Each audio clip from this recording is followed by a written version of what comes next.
What's up, stranger? Stress. Been looking for work. What you looking for? 2 ounces of hard white.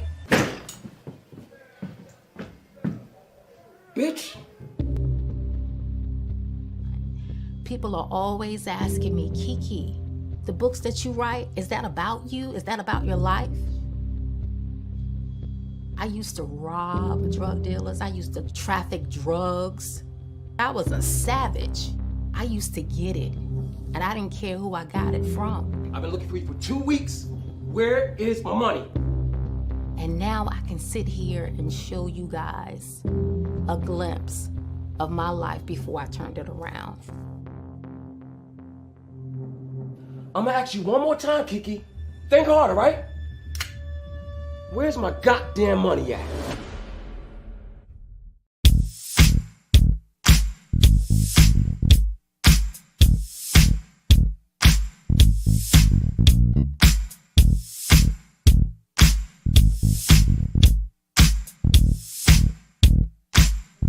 Mrs. Santana, you look stunning. What are you wearing? And tell us about this new venture in the fashion industry.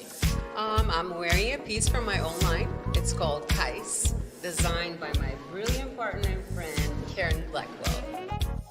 Wow. Look at Adriana Santana. She's hot. I don't see Louis anywhere, though. I noticed Sheldon Chisholm and his family are here. Not to mention the other half-dozen criminals in here. Oh, no, you don't. We're here to have fun. But why are you here alone? Where's your recently acquitted husband, Louis? Louis is back home resting. He has his share of bright lights and cameras. We just want to leave that whole thing behind us. No work today. We've been here for 5 minutes and you're already profiling people? Come on now. And what else are you looking to see tonight? All of my friends and to show off her brilliant work. Everything that you're about to see. We can't wait for it. The only reason I invited you is because you're my best friend and we never get to spend time together. Plus, you're killing it in that dress. Here comes Jess. I wanted to introduce you to.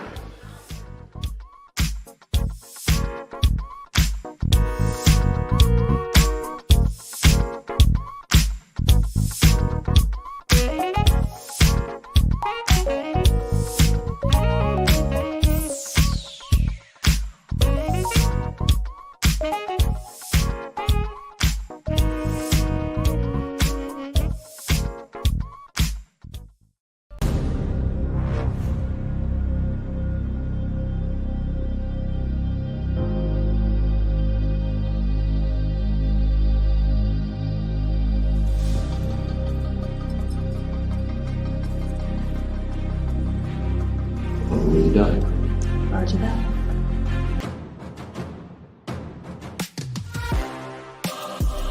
Then why do you have it? She told me to keep it! I'll be out in a minute. Stop with the lies!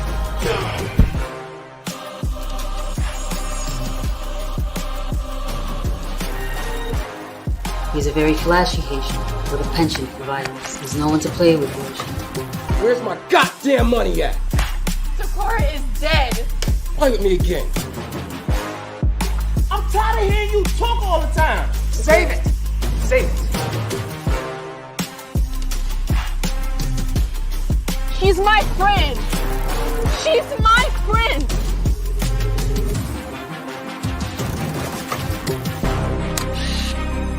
But I will not give up. I will not give in. And I will not get caught. Time to go hunting. And the winner is Wes Clark. Congratulations.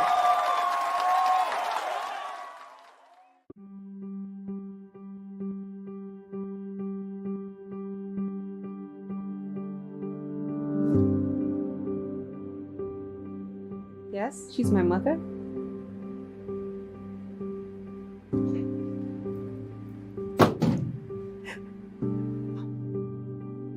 Rock stars. There is nothing like those wild, rebellious party animals. Entry number 60. When I decided to pursue acting, I never thought it was this difficult after weeks of being homeless, jobless, sleeping on my friends' couches. I'm finally here! Just take care What are you of doing? yourself. Shh. What's going on? Tribe, they're Terry. coming.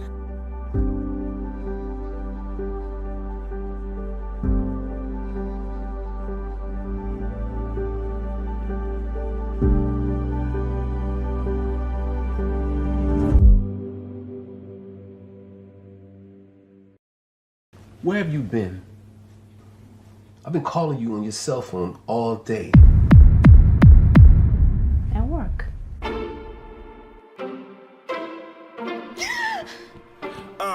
Faith wake up dope sick, fiending for a sniff. Left the house, ain't tell her husband she was gone, she just dipped. Why is it that you are taking large sums of money out of our account every single day?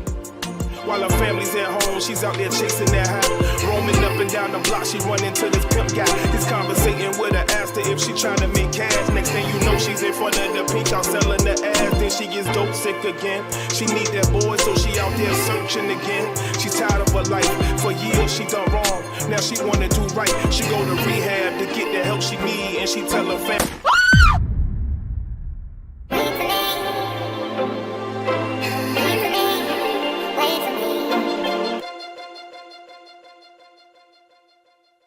I'm Yoshi Lomax, superstar attorney at law and fugitive.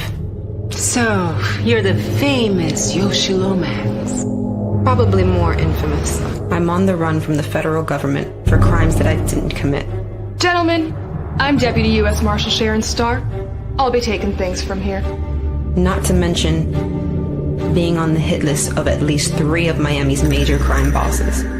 I wanted to apologize in person for leaving so abruptly last night. Welcome back. That's Vladimir Kuznetsov, a Russian crime boss. He's been a suspect in over a dozen missing person cases. I mean, I didn't get here to be this successful for doing things the American way. I need a list of the jury for my case with Han Chu. Oh, really? What's that worth to you? Oh my God, you're such a... Mr. Santana is to be released upon processing. So what do you know about Sheldon Chisholm? What do you want to know about him? I really need to know if you're going to take my case. I don't have time to play, Miss Lomax. Money is not a problem. You know anything about his case? It's being handled by agents in my field office. I've learned that in this game of life, in order to win, Ready to dance? you gotta play dirty. You might look at me and see a beautiful, confident, successful woman. Congratulations, counselor. Yet another win.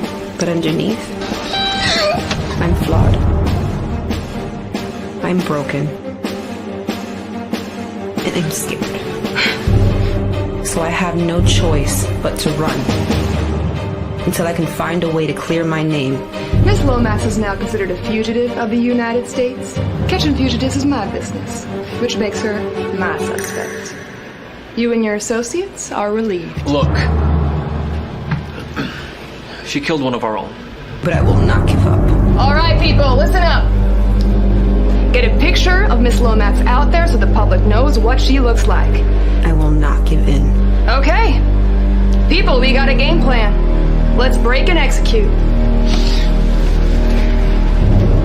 I will not get caught. Time to go hunt.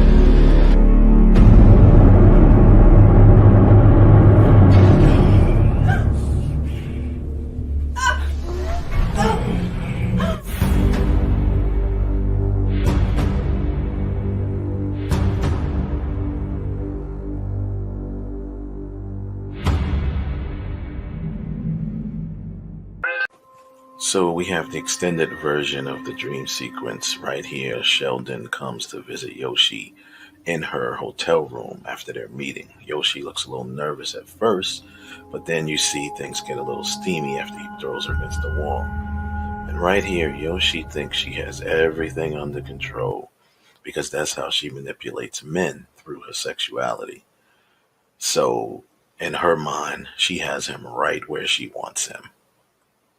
You see, that's Yoshi though. She's hot, she's sexy, she's manipulative. She uses sex to get the upper hand on men. Get the win no matter what the cost. And as you can see, this is not exactly the result she was looking for. We shot this scene in Atlanta. Chuck Gomez was the director of photography. Great scene, good acting by Sasha and Wilner. For pop R&B artist Jamela. I picked Kelly.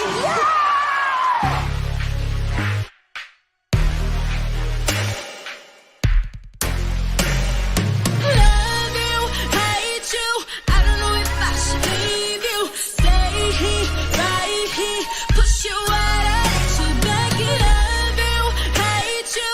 I don't know if I should leave you. Stay here, right here. For your love and hate got me running. Can we just handle this in the morning, please? No, I think I want to handle this right now. You can give your time to the studio boy, but I think your man can get a few minutes. All right? Hey, don't walk away from me. You're hurting me. Stop, please. Get in the car. I've been down this roller coaster, around in circles. We go trips around the moon. So confused, so scared, so in love, so unfair. It's so unfair, yeah.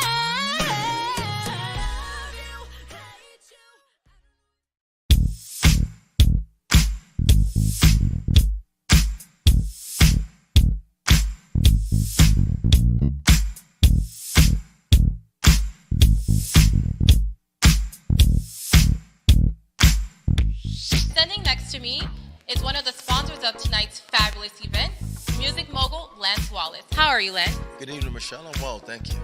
Excellent. Now, are you concerned with the recent backlash for the drug charges against your group, Grind Time? And what's the status of the case? Worth a Brilliant Inc. and its artists will always maintain its innocence. This is clearly a misunderstanding.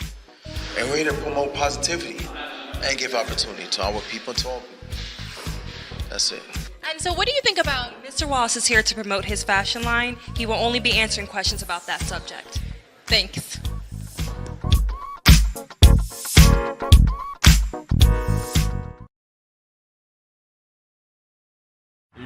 So actually we got everything up until the part where you started doing that, so we'll probably start there, but we're going to move in closer and get a closer shot of that. Okay.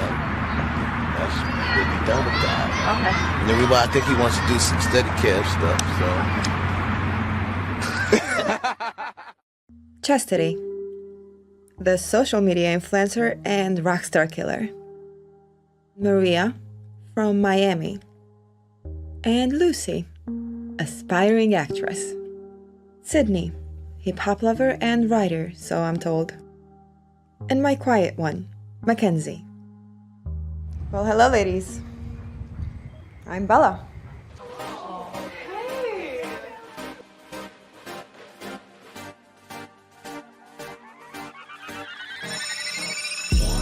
I have a question for everyone. Why do you think rich men cheat? Control. I'm going home. Don't go. Attention. You bring the total package to the table. You just need the right friends. Are you my friend? No, but you can be mine. And power. I stuck my neck out for you. Thank you! And I pulled the strings to get you onto this show. Take all three away, and he becomes desperate. So what's with the apples? Well, it represents knowledge, wisdom, beauty, and power. Here, you will learn how to gain ownership of all. I'm gonna send you the money for the ticket, and I already have your room set up at the Palms. You do that, babe. Because once you have possession of the apple, no man alive will have power over you. You make it sound so easy. Oh, it's not easy. Brett, look, I'm sorry. Save it. Save it. I get no auditions. I'm gonna stop you right there. I get no callbacks. I really need to get upstairs. They stole all my money. I don't know who the fuck you think you are, but you're no better than the rest of us. Right now, they have a do not disturb until this afternoon. If they call you, great. How is he gonna call me if he doesn't? If not, charge it to the game. Make no mistake, ladies. In order to succeed in this game, you must be willing to play it out till the very end. This business is all types of savage. What are you doing? But if you follow my blueprint, I guarantee you will become a millionaire within the next 3 years. Possibly way earlier. So, are you ready to take that step? Another day, another dollar. Ain't about money, don't you holla. 100 miles and racing, and that money conversation been my only motivation, yeah. Up, y'all, this is Rayon Lawrence, and you're watching Real Talk with the Director. Hey everyone, it's your girl Catherine Nunez, and you're watching Real Talk with the Director and the Council on the IE Network.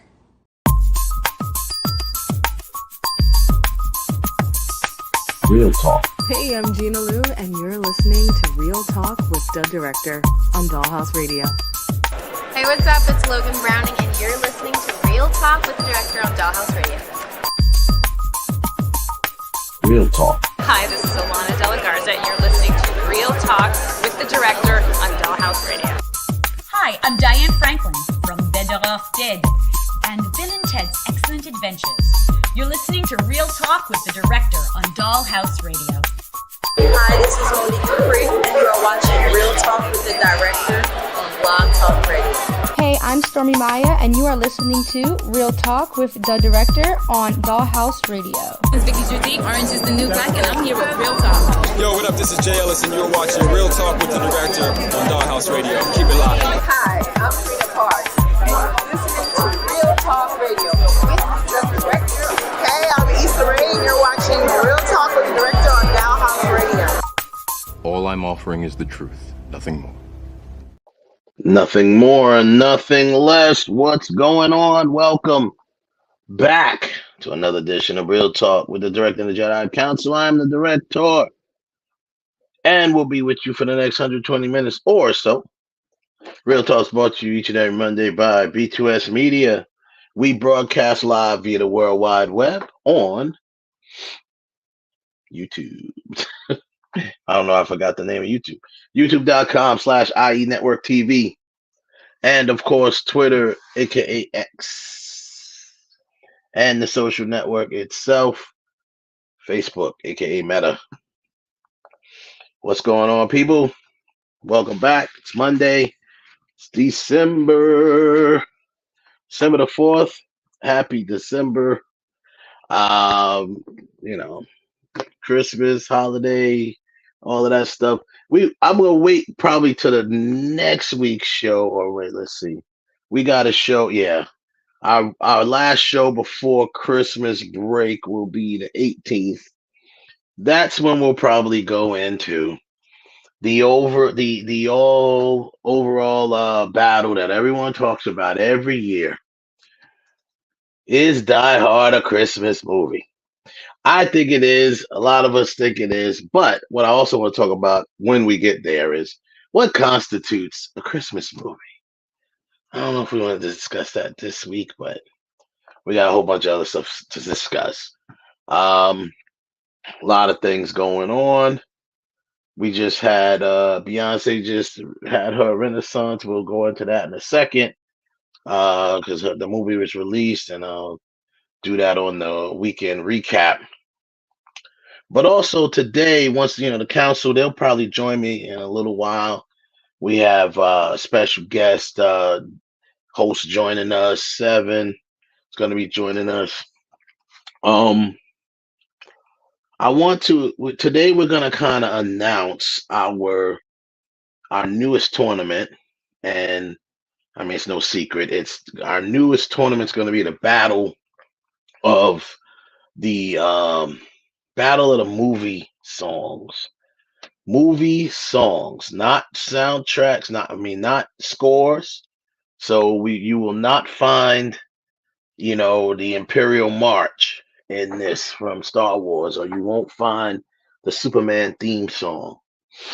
But songs that represent movies and put you in that place of movies. Perfect example, Highway to the Danger Zone. That automatically is going to put you into what? You guessed it, Top Gun. I've had the time of my life. Right? What does that automatically remind you of? Of course, Dirty Dancing. So that's basically the gist of how we're gonna go about that. So we're gonna kind of list out some of the songs. I'm going to I put a whole list together because we do it in the brackets, the field of 64, breaking it all the way down to the final four and all the way to the final winner. I will run down the songs that I could think of, and I've thought of 64, but I'm sure there's some that I missed that really represents a movie. And especially, kind of break down some of the rules, or at least come up with some rules to kind of like make them qualify. I think for the most part, if not all, most of these songs were represented at some point on the top charts, like the Billboard 200 or pop charts. It was on the charts, like it was because it was being played. But it was very, significant to the movie, or takes you there and reminds you. So we'll talk a little bit about that. Plus all the movie news that's going on. Shout out to the chat room, of course. Joseph Tad always holding us down. What up, Joseph? I think Ralph is going to be a little late today. That's okay. He's traveling. Safe travels. Hopefully, he can get on soon, and we'll discuss. But until then, we'll do what we do all the time, every Monday. Let's go to the weekend recap, brought to you by BoxOfficeMojo.com for the weekend of December 1 through the 3rd, December 1st to the 3rd. All right, number 5 coming in made $7.7 million. Wish, that is the animated film that actually underperformed for an animated Disney film. It is at a worldwide total of 82 million. So Wish is number 5. Number 4, Trolls Band Together. That is at 75 million domestic, 161 million total worldwide. It made 7.8 million over the weekend. Number 3, 11.4 over the weekend. Godzilla -1. That is the Godzilla movie that's kind of came out. We know we got the Godzilla and Kong movie coming soon. That trailer was really cool.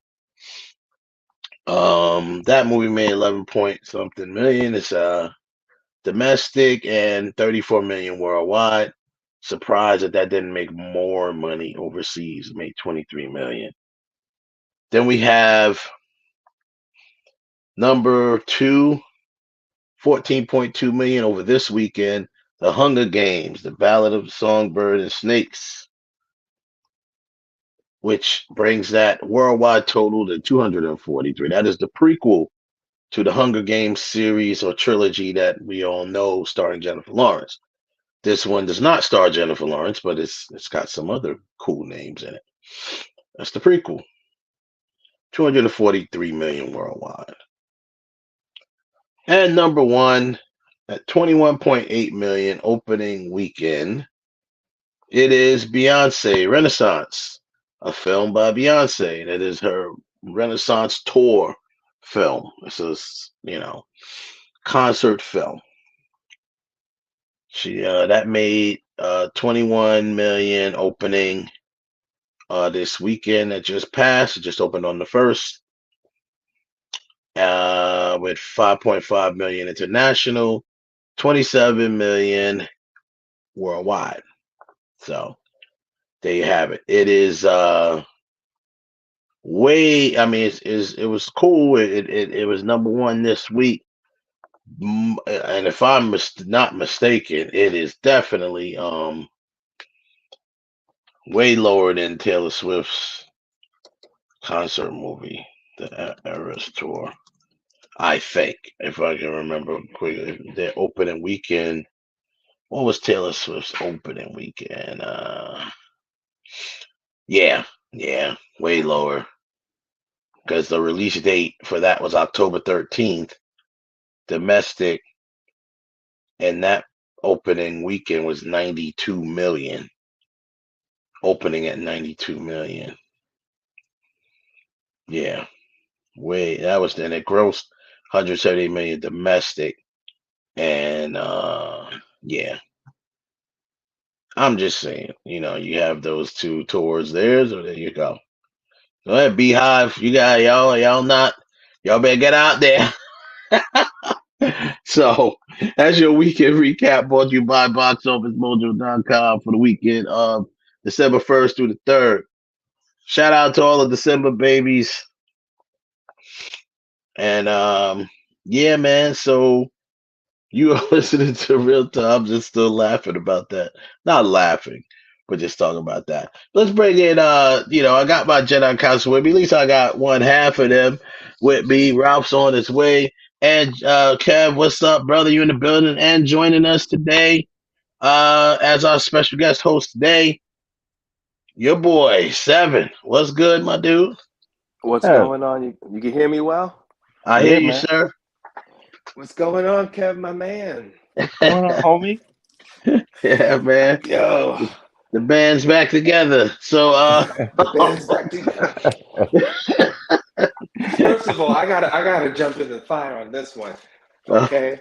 Now, what's it called? Wish. Yeah. Wish? Yeah. Come on, man. We knew. Come on. Yeah, it didn't look like it was gonna be. Even my daughter was kind of looking at it like. There you go. There you go. I was like, "You want to see that?" She's like, I'm like, no substance in that trailer. Far more. Yeah, the trailer was terrible. I was like, this is not a great trailer for a movie, for an animated movie. Usually these animated movies, I ain't gonna front, they usually knock it out the park. Like these animated movies have really good stories, a lot of them. A lot of them don't, but a lot of them do. And you're like, the formula, the Disney formula. Yeah, but you can't knock it out the park if you keep doing the same old thing. Everything keeps looking the same. It's not like it's Christmas time. Every time you break the tree out the closet and you put it up, every year it looks different. Even though it's the same tree, you try to decorate it as best you can to the same style, but it always looks different and always looks special. That's what animation is supposed to be. Animation went from being this special thing to like this onslaught of just like even anime. It's just like you're so inundated with it's so much. But American animation just it sucks. Well, you hit it hard. You hit it hard, and right there, because Wes and myself had this conversation too, based on this article talking about fatigue, and a little weird for us because I would say just being seasoned. I don't want to say older, but being seasoned. Right. Things were released, and it was like it was an event. Yeah. You know what I mean? It was an Always. event. Right. And now things are released every other day where everything can't be. It just can't mentally, physically, emotionally be an event because soon as this event is over, there's another event 5 seconds after that. So then it just becomes, it went from films to content. Well, this is all a great segue because we talk about that's Disney, right? Disney CEO Bob Iger was on, he makes a statement that to me just sounds completely ridiculous, but his statement was in regards to the Marvels, which we know was so far the MCU's worst performing movie in the box office. And he says the Marvels, quote, failed because there wasn't executive supervision on set, right? So it says Disney's Bob Iger he made his thing. So one of his quotes says, "Quality needs attention. It doesn't happen by accident. Quantity, in our case, diluted quality. Then, more specifically, moving into the Marvels, he says, there wasn't much supervision on the set, so to speak, where we have executives that are really looking over what's been going on day to day, right?" Then it says here, what else is he? And I gotta call BS on that, because even with the ultimate statement that he said about sequels, too many sequels, and they're comic book movies. So technically speaking, even with the Infinity Saga, that was one big sequel. And technically speaking, I'm tired of the word sequel, like Jaws 2 and this, that, and the third. Yeah, it's another movie, but it's a different shark. The other shark died. It's a new shark.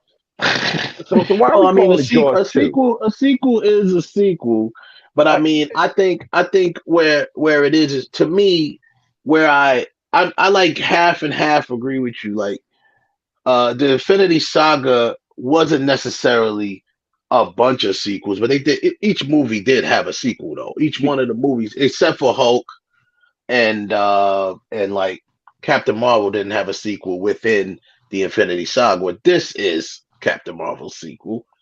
I think the only one that didn't have a sequel was Black Panther didn't have a sequel within the Infinity Saga, but they have a sequel. They do have so every movie except Hulk out of the Infinity Saga had a sequel. But I really don't. I don't know. In the case of comic book movies, I really don't call them Yeah, even though it's it's contained in the same character. But yeah, it's definitely a sequel. Like Iron Man 1, 2, and 3. Those are all sequels. Yeah, but I don't agree with that, because we don't use the term sequel when you're reading a comic book or when you're reading a book. I know, but this is not a comic book. It's a movie. I guess my logic for it is, when you're basing it on a book, like when you base the Harry Potter books, no, you don't call those sequels, because they're not sequels, because it's a continuing story. It's a continuation of the same story. I don't know. I just hate the word sequel when for some movies the word sequel applies. Yeah, it is, but it's just a movie time. I don't. But to me, it's still a sequel. Just like it's just a movie term. It's the next. It's still a sequel. It still means the next chapter, the next story. You know what I mean? It still means that. It doesn't even necessarily have to be the same characters, as long as it's coherent to the first story somehow, in way, shape, or form. Yeah. I guess the reason why I'm saying what I'm saying is because I think that's what will kind of sort of help with the fatigue, if you want to call it that, to use that term that Seven used, is if you start changing how these things are labeled when they come out. Because like Seven said, they don't seem like, because even when I go to the movies now, it's just like, I get there now and I'm just like, okay, I'm here. Right. And okay, I'm here. Hold on. Do that again, Kev. What is that like? Okay, I'm here. I'm about to spend a whole day here. You just had to get here. Yeah, it's just like it's like I got here to this place. It's not like when I used to get on a train and go to the city, and it was like I would look forward to Sundays. Now I don't care. It's just like I'm not. Well, I'm gonna tell you what I also call BS with Iger. I think he's just making up excuses because number one, the movie industry is built off sequels. So stop it. Yeah, Stop it. that part. Like, please. The movie You're not industry is gonna built make off one. sequels. Whether we want them or not, the movie industry is built off Listen, sequels. since the 70s, Yeah. since the So 70s, I mean, once they hey, sometimes it's you catch lightning in the bottle. If Godfather Part 2 was, arguably better than The Godfather, arguably. So sometimes you catch lightning in a bottle. But I mean, when you watch, like I always promote, go watch the on Paramount Plus, The Offer, the show The Offer, which really shows you the behind the scenes of the making of The Godfather. But I mean, they were talking about sequel at the at the celebration beginning. party. Yeah, I mean, at the celebration party when they got nominated for the Oscars, they were already talking sequel. They're already actually planning the sequel way before that. So, And that's what I mean by like agreeing with what Seven said. It's like out the gate. Okay, what's the viability of this being a sequel? It's like, what? Can we get the first movie off the ground? yeah, Can well, we? that's what they're talking about. Because let's be honest. Hollywood wants to know how much can they squeeze out of this movie that you've bought them. Is there sequel potential? They rather not make prequels. That's like a last ditch effort to make a prequel. They want to know, can we continue the story? Can you bring us something that's going to have legs, something that's going to, continue on a story? So by him saying we made too many sequels, okay, maybe you did. I mean, you're on what? You've greenlit what, the 5th Thor movie? You know what I'm saying? So, I yeah. mean, and Iron Man wouldn't have sucked if you didn't throw a little kid in Iron Man 3 and Iron Man 3 screw up the Mandarin. Yeah. Iron Man 3 was terrible. I mean, but he's talking about supervision. Like, that part, I think, is just stupid. So, But what movie, in your opinion, though, just speaking on that one point, at what point during creation of a film is a film not supervised? Because that's what I'm confused about. I think that was to me, honestly, y'all. I think that was a lot of people didn't see that, but I'm reading between the lines. I think that was a little shot at Kevin Feige. Oh, you know it was. You know it was. It absolutely was.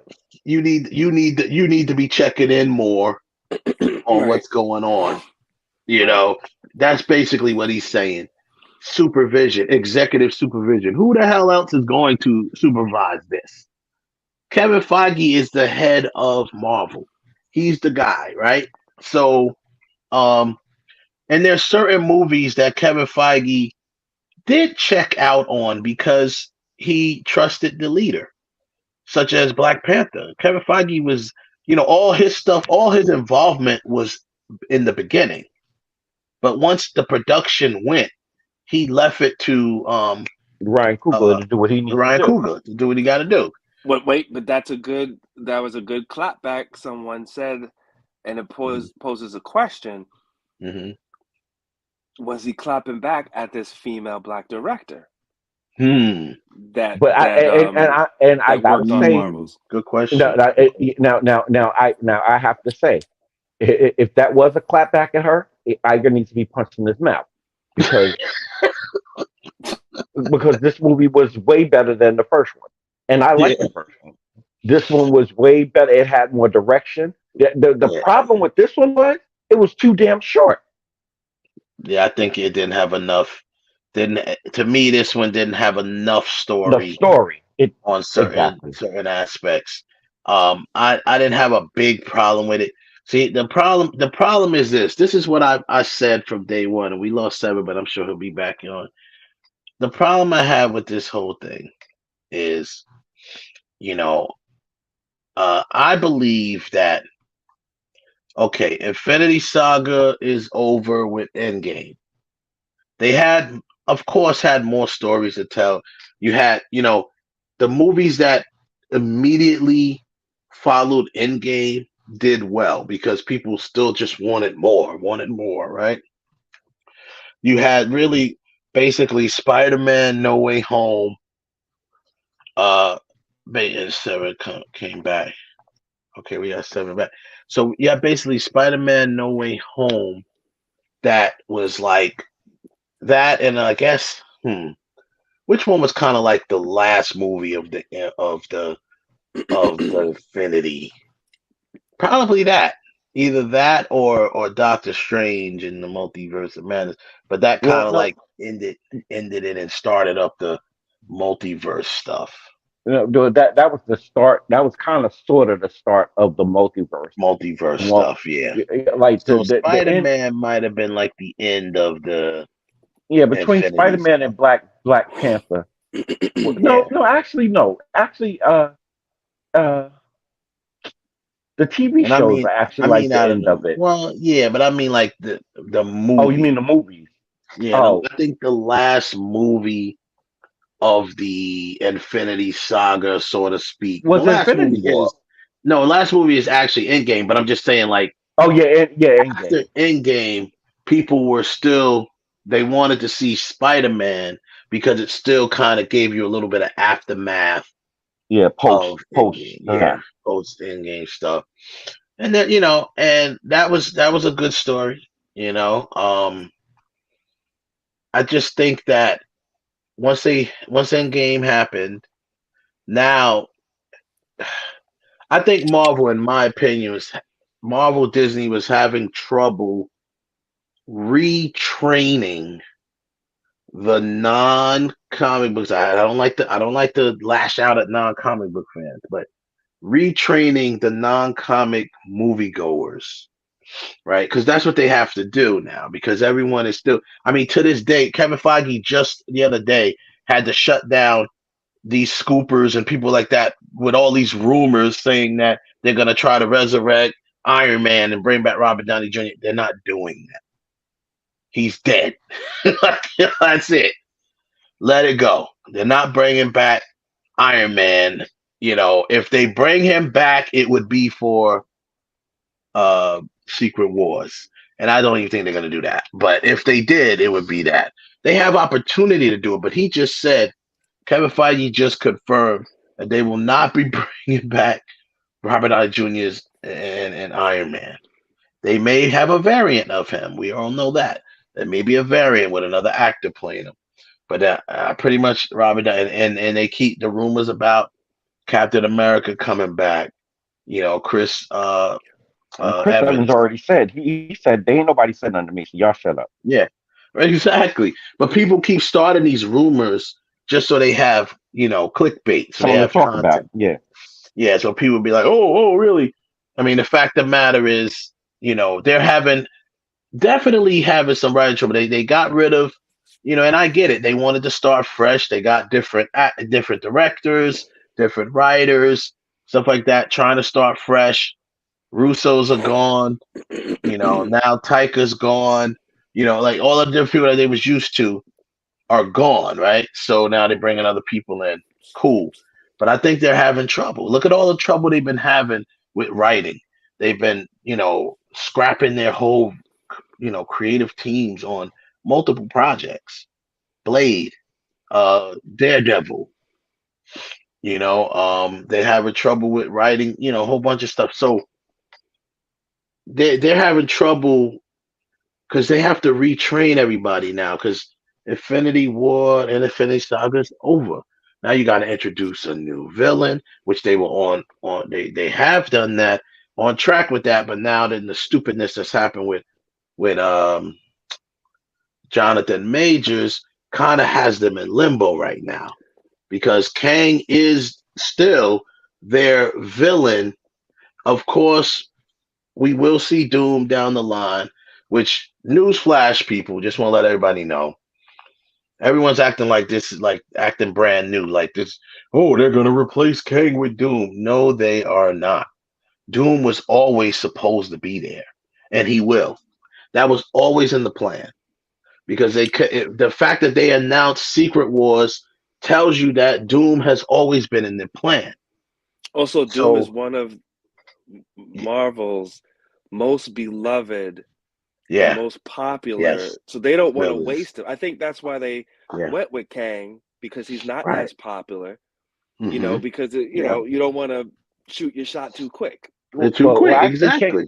Well, actually, Kang is he is He's not popular. as He's popular popular as among. Doom. He's not as popular as Doom, but he is Right. popular It's among comic book heads. well, Um, yeah. For I mean, sure. but it's For just sure. like Ultron. It's just like they did with Ultron. In the movies, Ultron wasn't as popular. But it's like popular. you have you have Loki, you have Ultron. These are these villains that lead you up to Thanos. Right. So And they that's try what to made do it work. something. Yeah, But that's what made it work. but you see, that's also a problem. Even dipping over to Star Wars, and like, Hmm.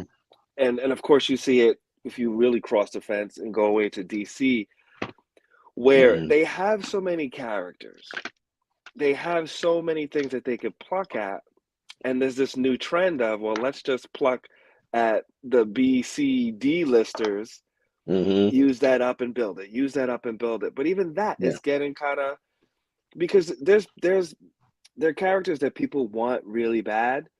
Yeah. Just take your time, spread Yeah. it out, Do it and right. give people what you don't need the filler. Yeah. You know what? Take It time reminds and give them me what they of want. Rome, like from a historical perspective, right? Right. The Right. problem with Rome is they just kept expanding. They kept expanding. They did too much. They tried to take over and you cannot. At some point, you're too thin. You've covered too much ground, and I feel that is the Yes. problem with that whole thing. Oh my Yeah. goodness, this is a cash cow. This is great. We should have did this years ago. This is a dream. It's like, okay, Yeah. and now it's starting to fall apart. And they made all Yeah. these commitments and all these calendars.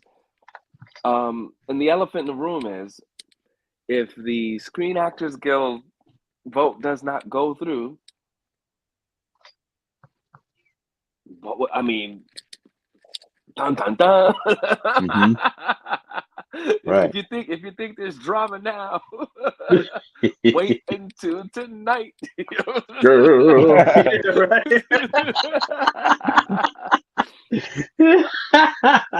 Yeah, that's a whole animal in itself. Mhm. Just the whole from that standpoint, oh my God. But I mean, I think Kevin Feige, I mean not Kevin Feige, I think Bob Iger, that was a shot at Kevin Feige. That was just to get his attention to say, I need you in there a little more. And yeah, good point you brought up, Seth, about them, him taking a shot at the black female director, who, although this movie by MCU standards performed the lowest, it is the highest grossing film for a female director, I think. Oh wow! I think it is not just black female. It's definitely black female director. I don't know if I think it did. I think it's definitely black female, because I think definitely black. Wonder Woman, It's black even though it female was a 'cause failure, I think made more. Okay. yeah, because Wonder Woman made more, and so did Eternal. Okay. So black female director, yeah, which is cool. Hopefully that number will grow and grow and grow. But yeah, it definitely has something there, some merit there. I think Iger, like I said, too much supervision, and you have DC basically. So you can't. You got to have that good balance. You don't need nothing more than, and especially you, Bob Iger. Yes, we know you were successful at Disney, and Disney thrived under you. However, I wouldn't. I would kind of tread waters lightly as well. Yes, like I said, I just think that was his public way of telling Kevin, get on your game, stay on top of things, and we go from there. Which I think Kevin was. I think what again, what happened was, behind the scenes, somebody stepped in and was like, no, this needs to be cut down to this, because this is just too long. And really, I'm starting to believe that they're not really doing test screening at Marvel. I think it's just executives that are looking at this stuff. They're like, well, this is not like the other stuff. What's going on here? And I think what they need to get back to doing is really doing test audience screening. Yeah. But I'm gonna tell you right now, the superhero fatigue thing, that was something that was created by the critics. Yeah. They're the ones that's got that. They put that thing in their head, and they know that unfortunately, this generation and people, not just a generation, people of today, all they do is follow trends because that's how the internet works, right? It's trending. What's trending? And superhero fatigue was trending. It gets in people's mind. People love slogans. They love catchphrases. They love hot takes and things like that. Why the hell you think your one-liners? Why you think everybody loved? Why you think Trump's campaign worked?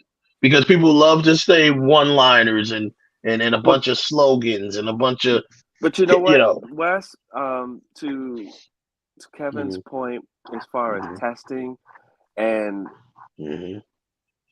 I really feel that at some point, and why Feige and Filoni actually have the positions and the influence that they have is because at some point someone's saying we have to respect and understand the audience.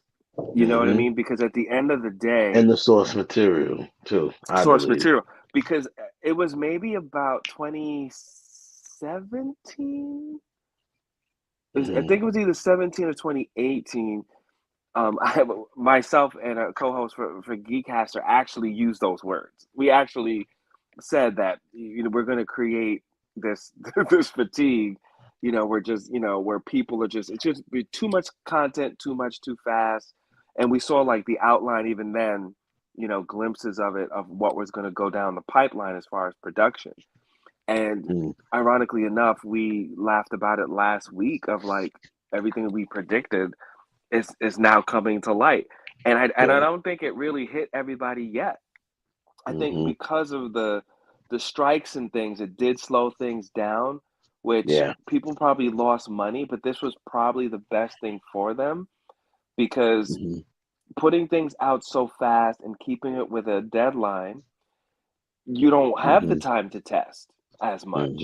Or your ears are not going to be attuned to the feedback because you're so much trying to hit these deadlines and satisfy your investors. But again, you do that and things suck. These same investors are going to be like, hey, I made money, but I could have made a lot more. What happened? Because let's not forget, this is all about money. From their standpoint. From their standpoint, that's what it's about. Now, Feige cares. He's an executive that cares more about the material, but of course, at the end of the day, Iger only cares about money. The big wigs, they only care about money. They don't care about anything else. Which is why they're mainly starting to push more money into the theme parks. Which was I kind of sort of thought in the beginning of the summer when they were starting all of the talk started happening. I kind of figured that they were going to start leaning more towards theme park money and not pumping as much money. That's why they're cutting back on the films. They're not cutting back on the films because of fatigue or because of content or anything. He said it. He's like, we're going to pump more money into the resorts and into the cruise lines and into the foreign Disney World adventures or whatever the hell you want to call it, theme park. That's where they're going to be pumping their money into because that's their cash cow. Right, of course, that's their cash cow. But here's the deal: they gotta find a good balance because what the parts, the theme parks are the parts, but the second cash cow is what? Merchandising. Right. That's the second cash cow. So in order to have merchandising, you gotta have material that you can make merchandise off of. Because look at it. Disney when's the last big, like I say new Disney product or film? I would have to say Encanto. That might have been the last really big, like did well Disney movie that came out that, I'm talking about a Disney movie. Little Mermaid, I don't count that because that's a remake of a movie they already had. So what's the one with the Let It Snow thing? Let it snow, or you mean Let It Go? Or whatever it is. Well, you talking about Frozen? Frozen was Yeah. their bona fide big because that was a That was the last. cultural Yeah, that was a big one phenomenon. there. So I Right, mean, that was like their. Encanto was the last It big was like successful, new successful. Yeah, right? But it one. wasn't. But as far as like you had all the kids singing it, running out Mhm. slippers and shirts and Oh yeah, like yeah, really, definitely. It's definitely as far as that Frozen. merchandising, Frozen, Yeah. of course, most definitely. So yeah, but so now on the back on the MCU side of things, it's like I said, man, they definitely. I don't know what the hell they definitely suffered from some sort of creative. They've had creative issues since Endgame. I'm telling you, that's definite because the writers they have recruited hasn't been as good. And then you know going into the television series that's on Disney Plus, I always thought it was a great idea to do that to have uh a continuous and what's the word I'm looking for universe, a continuity, you know, a universe with Continuity. continuity. Yeah, with the continuity universe. Always thought that was a great idea. I always knocked DC for not doing it because Warner Brothers always had all the properties under the same umbrella. But between television and what you call it. So some of the execution was pretty good and some of it was not so good on the shows. And then let's address you said elephants in the room. Let's address the elephant in the room in every room. I don't call it what other people call it because they stupid. They use a dumb word for it. But the fact that they're Disney is taking inclusivity and being inclusive and taking it, but they're blurring it and doing it too far because they're forcing stuff. You don't have to force everything. You see what I'm saying? You can still be inclusive and have different, that's just like what they did with, let's just say with Namor, right? That was a good way of doing it, what they did, with the character. Yeah, because he had his own world in which he lived and experienced life, and so you had to be consistent and create what he would have grown up around, who he would have grown. Like it made sense. Exactly, it made sense, and them including using who they used, using and stuff like that, including and writing in the whole Mayan stuff and the stuff like that. Stuff that they wrote in that tied into the backstory that made sense. That was not forcing it down nobody's throats. But you got all of this stuff, and Marvel was doing it even in the comics. As I sent this stuff out to people, and I sent out earlier. They're retconning all of these different origins of these characters in the comics. They're doing it in the comics. And it's like, I only feel that they're doing it in the comics so they can translate it to the movies. That's what 100%. I think they're doing. So they can back it up and say, no, this does happen in the comics. Right. This is a source material. It's just like saying, that's just like everybody, I know Kevin get a kick out of this. I don't know if you saw this, Kevin. There was a post with maybe like a first teaser poster for James Gunn's Superman Legacy, right? And everybody, all of these so-called purists have been buzzing about, oh yeah, I can't wait to see, because they've been posting, castings and stuff like that. Oh, I can't wait to see this, and oh, this is gonna bring back Superman. So then, so they post a little teaser thing. They post a teaser thing, and they're like, here to represent truth, justice, and a better tomorrow. And everybody lost their shit because he took away the American way. But you know what? As he should. You know why? As he should. You know why? Well, one, because he's a dick like that, and two, because that's where we are in this country right now. Everything is so. No more Redskins. No more Kansas City Chiefs. No more. And well, I mean, it's still the Chiefs, but and three, Superman is not just America's hero. He is the The world's hero. world's hero. So the American way actually should be taken out. So and people are pissed about that. And I was dying. I said, "Oh no, this is what y'all wanted. Y'all wanted your and they, you gotta remember they retcon a lot of stuff with Superman in the comics as well to appease different groups of people. I'm not saying that you're not supposed to try to please everyone, but you cannot and you will not ever please everyone. Period. Nope. So it's no point in trying to. So that's just like they retcon the whole thing with, they made Superboy gay. You know what I'm saying? Superboy is gay, or Superman's son, yeah, who's kind of like Superboy, I guess. Then you got they just did with I just sent this out to him. Me and Kev was talking about it offline. They just retconned the backstory of Green Lantern. Green Lantern. Now Green Lantern comes from some sort of trans background. Like, what are you doing?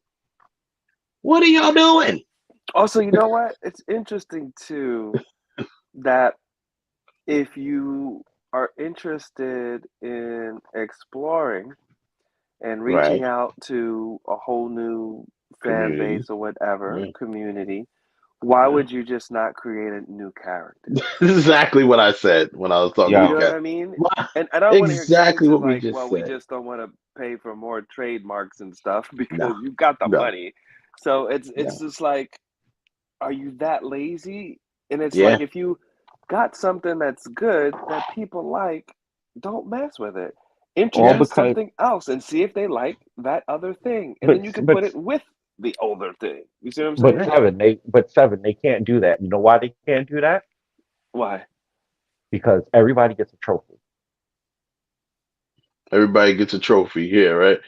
I mean, that mentality, yeah. The participation trophy mentality. Yeah. Why should we keep Superman the way he was when we could just make Superman a woman and a man at the same time? Yeah. And he loves everybody. But Superman already loves everybody. He already loves humanity. Why does his sexuality have to come into play?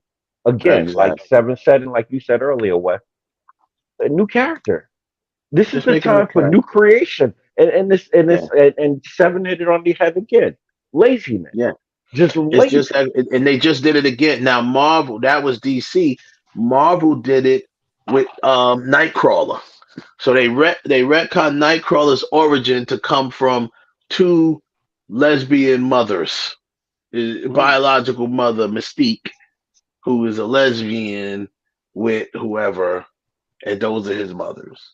It's like they did it with America Chavez. They made America Chavez a character who had two mothers. You know what I'm saying?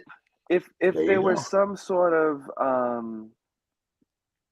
deeper meaning rather than just some sort of political political stance or political you know what, I don't know, to go back in my room. Sorry, it just seems like real quick, it just seems that like do it and bring so much meat to the table that it makes sense. It's almost like, Wes, when you talked about directing and sometimes you had to direct love scenes, you know, and you don't mind, love scenes or sex scenes being in a film. You know, it's how you see how I made a difference between the two, right? You caught that. Yeah. So it's okay, but it has to take the story somewhere. It has to have some meaning. So what I find with a lot of these characters, let's just make this one gay. But why? Let's make this character. But why? What is it? What is it adding? What kind of depth and nuances are you adding that we'll That's be the so part. fulfilled that now Batman is trans. Right. That's the part. That's the You know part what I right there. mean? It's not the first part. It's not the why, because it doesn't matter why they're gay. Okay, all right, you're gay. Okay, yeah, and No, well, he let's means go on. why are they added to the Yeah, yeah, yeah. why did they make the decision? Not even why they made the decision. I can understand somebody being gay. Listen, there are people out here who like to bugger. That's their thing. Whatever, they bugger women, they bugger men, whatever the case may be. But what does that have to do with the story? Now, when I say that to say there's nothing wrong with being a gay character in a movie, but when you have a gay character in a movie or whatever character in a movie, but then you're pushing an agenda on top of that, that's what screws it up. That's where the story gets murky when you try to like they did with the first Captain Marvel, with all of this. And again, I'm all for human empowerment, whether male or female, doesn't matter, or whatever your letter is. But what does that have to do with the overall story? They still could have told that story, still could have gave empowerment, but you didn't have to have the montage of her falling off a bike, of her playing baseball, of her essentially doing all of the quote unquote guy thing that girls already do. Like it kind of shot the movie. I'm so glad you mentioned that, because I totally forgot about it. Because when I watched that, I cringed, because we I think elevated to a certain point in society, at least I hope for the most part, with people with semi-intelligence, where we're not just throwing everybody into a box and these stereotypes. And then you have a movie that has the potential to make people see beyond and go past that. But then you have this montage that goes with every stereotype of the opposite. And the crazy part about it is, she's the most powerful being in the Marvel universe right now. Yeah. You already had to dumb her character down. Yeah. I mean, I think that, so like for instance, when people, a lot of people complain about the race, as they call it, race swapping, gender swapping, this, that, and the other. And people, like I said, everyone get too uptight about stuff because they listen to these, these scoopers and these people on the internet that just really want to get a rise out of people. It's been trending for the last 4 weeks that Anna Taylor-Joy, whatever her name is going to be in the Fantastic Four, as she's entering the MCU as one of Galactus's heralds. And it's going to be obviously a female herald. Everyone's like, she's going to be a female Silver Surfer. And I'm like, no, she's not. that's not what's happening. Her face? The gold lady. Yeah, Nova, her name was Nova. Nova, yeah. But this is what happens when people have no idea of these stories, right, from the comics and stuff. Oh yeah, everyone just assumed they were going to change the Silver Surfer into a female. Everyone says that, right? So I'm sitting here like, y'all just need to pick up a book, do a little research, and understand that Galactus has many heralds, and he has a couple of female heralds. And actually, in an alternate universe, there was a female surfer. She wasn't supposed to be the same as Norman Rad.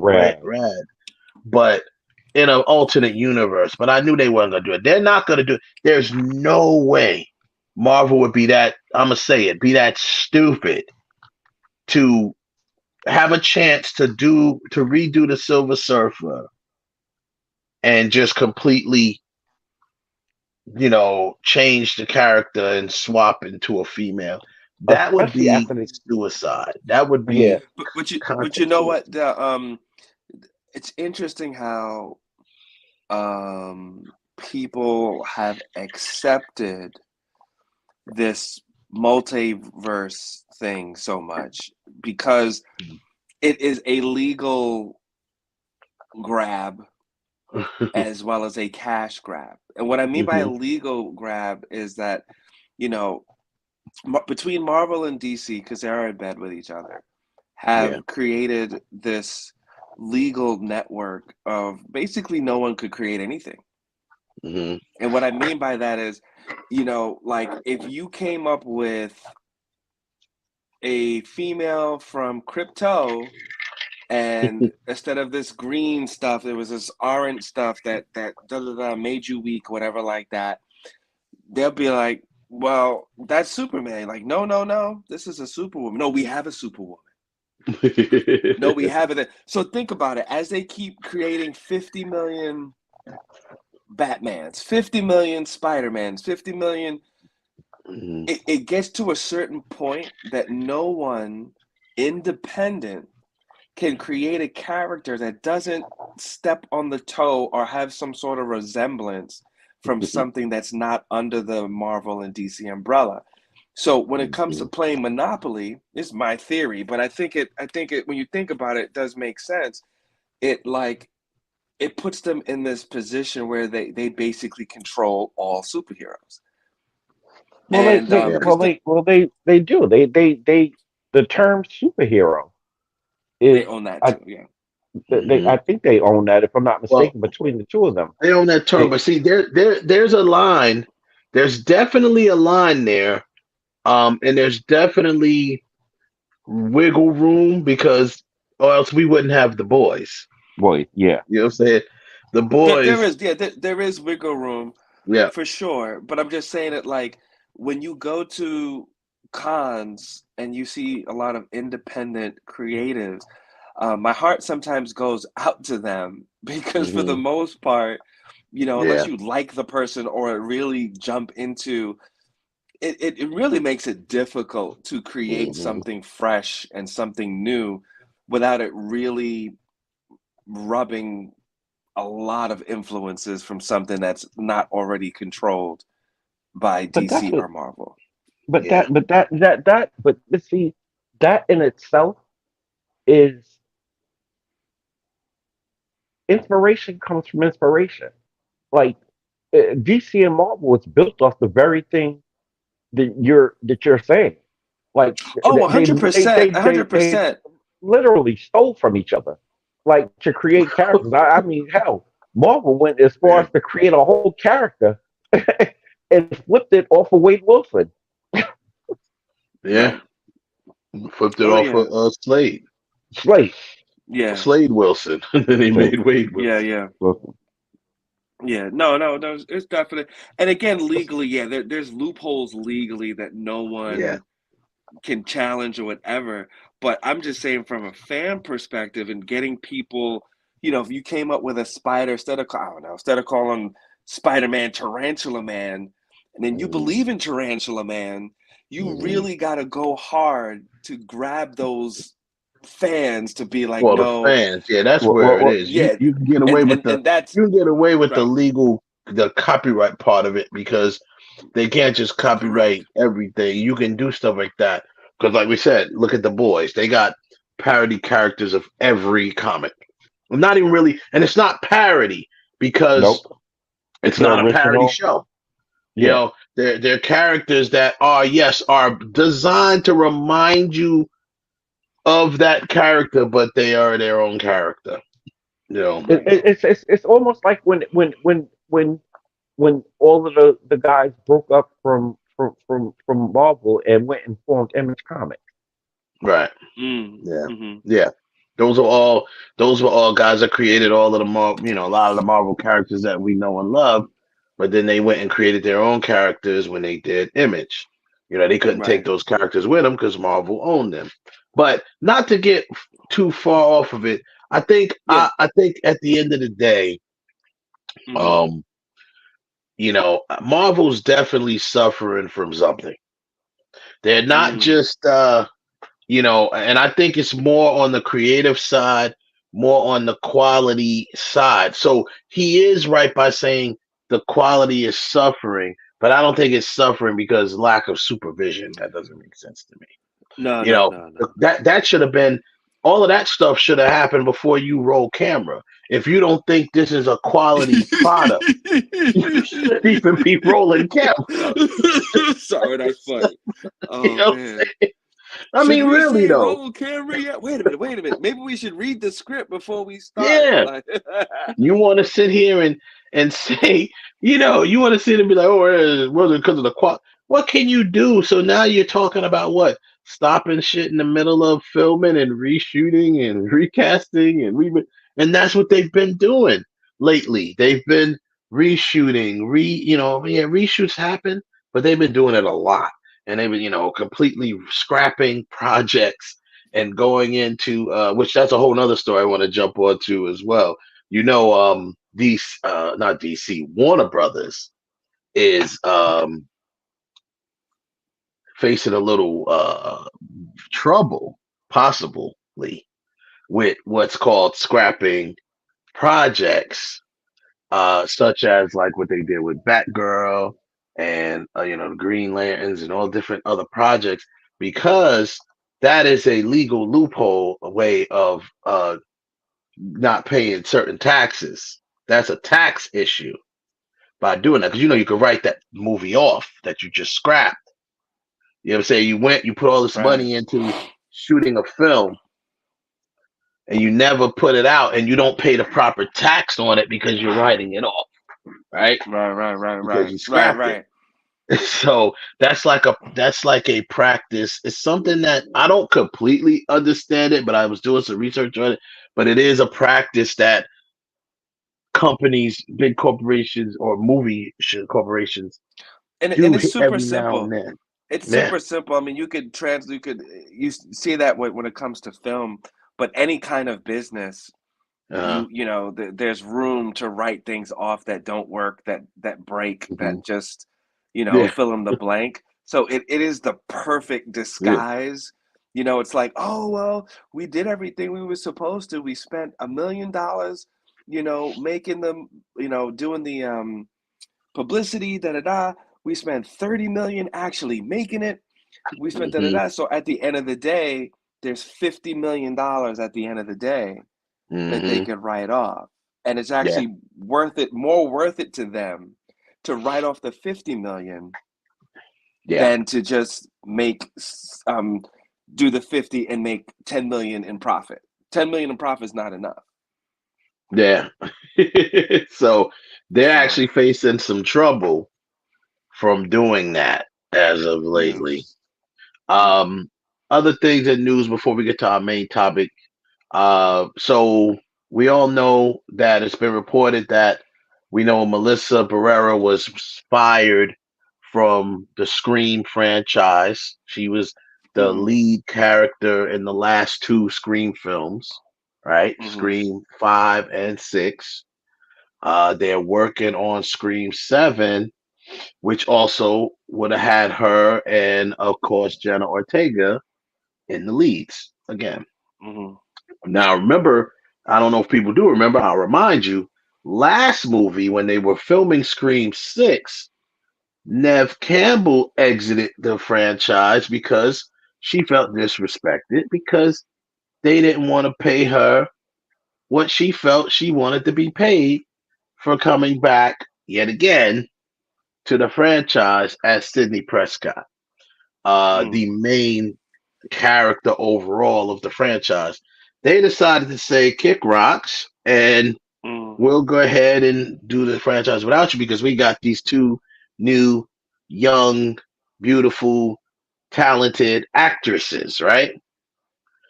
And they did do well. They rolled the dice and, they did well. The movie did well. It was like, oh, the franchise is back. So, lo and behold, Melissa Barrera tweets something about, I don't even really know, she tweets something about, the things that's going to war between Palestine and Israel and stuff like that. And they fire her. So for of course, anti-Semitic, whatever, comments, views, whatever. That's the thing that everybody seems to get fired over. And nothing that she said was anti-Semitic either. Of course, that's usually that's the drill. You say, so that there you go. And as a result of that, Jenna Ortega quits. So she says, "Hey," and actually, there's something going. There's an article out there that they says Scream 7's Melissa Barrera firing slammed as censorship, pretty much, in letters signed by 1,300 actors and artists. So there's a lot of actors that got behind her in this situation. 1,300 actors and artists, and we're being joined by Ralph. Welcome back, brother. Hello, everybody. How is everybody? What's going on, man? What's going on, Ralph? Sorry, man. Been on the nah, don't do that. Been on the road since 2 o'clock this afternoon. Don't do that.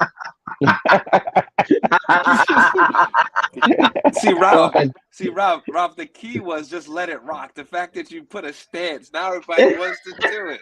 Come on, man, you know how this game is played. Ralph, what? Come on, bro. That's my dude. Yeah, man. So 1,300 actors signed this whatever letter supporting Melissa Barrera because she was fired. And like I said, now the Scream franchise finds itself in a little bit of a pickle because now they fired their main actor.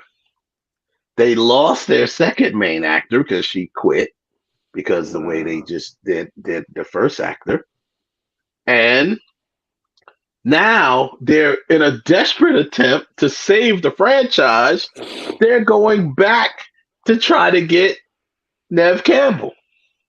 Wow. That goes to show you. That goes to show you how. If y'all didn't believe that when people say who runs Hollywood, if you are willing to not go back and be like, you know what, we're sorry, we took it a little bit too far. Can you ladies please come back? Let's do this film. It was popular. It made money. Now, not only are you gonna not only did you lose your two best actresses, now ain't nobody gonna go see it. Because I'm not. Yep. Nobody's gonna go see it now. Exactly. Now, and that the new headline says Scream 7 now facing complete rewrite. Right? So, like we said, now I say this. I said when I first saw that thing about them going back after Neve Campbell, I said, here's your chance, Neve. Squeeze them. Squeeze them. Break yourself. That's what she needs to be saying to them. You want me to come back to the franchise? Break yourself. You didn't want to pay me. You didn't want to pay me the last time. Whatever song you want, whatever slogan, break yourself, Annie up, whatever it is you want to say. Get Annie up. I wonder how much did she want? I mean, I don't know how much she want, but I remember her having a conversation with Jamie Lee Curtis. Her and Jamie Lee Curtis was having this interview conversation. And the bottom line is she is the Jamie Lee Curtis of this franchise. She is. Yeah, of the Scream franchise. And it's like, yo. Jamie Lee Curtis, when she finally came back to the Halloween franchise, was like, yo, break y'all yourself. Getting up off something. Yeah, y'all getting up off something. And that listen, all of that was happening before? Nah. Nope. She came back for H2O. I don't remember how much she got paid, but they paid her a nice amount to come back for Halloween H2O. And then the sequels, the couple that she appeared in after that, that one that she hated, that I hated, and everybody hated, the one with Busta Rhymes in it. That one was when she said, I hated that one. But that is when she said, kill my character. Because the way they were going with it, she was like, nah, this is not what I signed up for. Y'all gotta have to just kill me off because I'm not going with the way y'all going with this. But you still gotta pay me. So her and Neve Campbell had a conversation, And they would, Jamie Lee was the one who kind of told her, listen, hey, Sidney Prescott is Scream. You know what I'm saying? Right. Whatever. So the point, I don't know how much she wanted, but the bottom line is she wanted to be paid proper. And I don't even know if they offered her as much money as they offered the people that were in it. And it's like, not just, I don't have to come in and get more money than everybody on set, but pay me for what I'm worth for the character. Because if the character's only going to be in the movie, say the character's just cameoing, or, you know what I'm saying? Like, or she's not going to be that significant to the story, but still in all, I'm freaking Sidney Prescott. I'm Nev Campbell. I play Sidney Prescott. You need to take care of me. And whatever it was she was asking for, they didn't want to give it. And they were like, no. The Scream franchise is a $100 million franchise. What's the problem? Yeah. What's the problem? Yeah. Exactly. What's the problem? They just they're being like the studios always are. They're being cheap. They're being not cheap, they're being stingy. And greedy. No, they're being greedy. That's the word. Greedy. Greedy's the word. Not stingy, not cheap. Greedy. You want to make the film for cheap. You want to pay everybody cheap.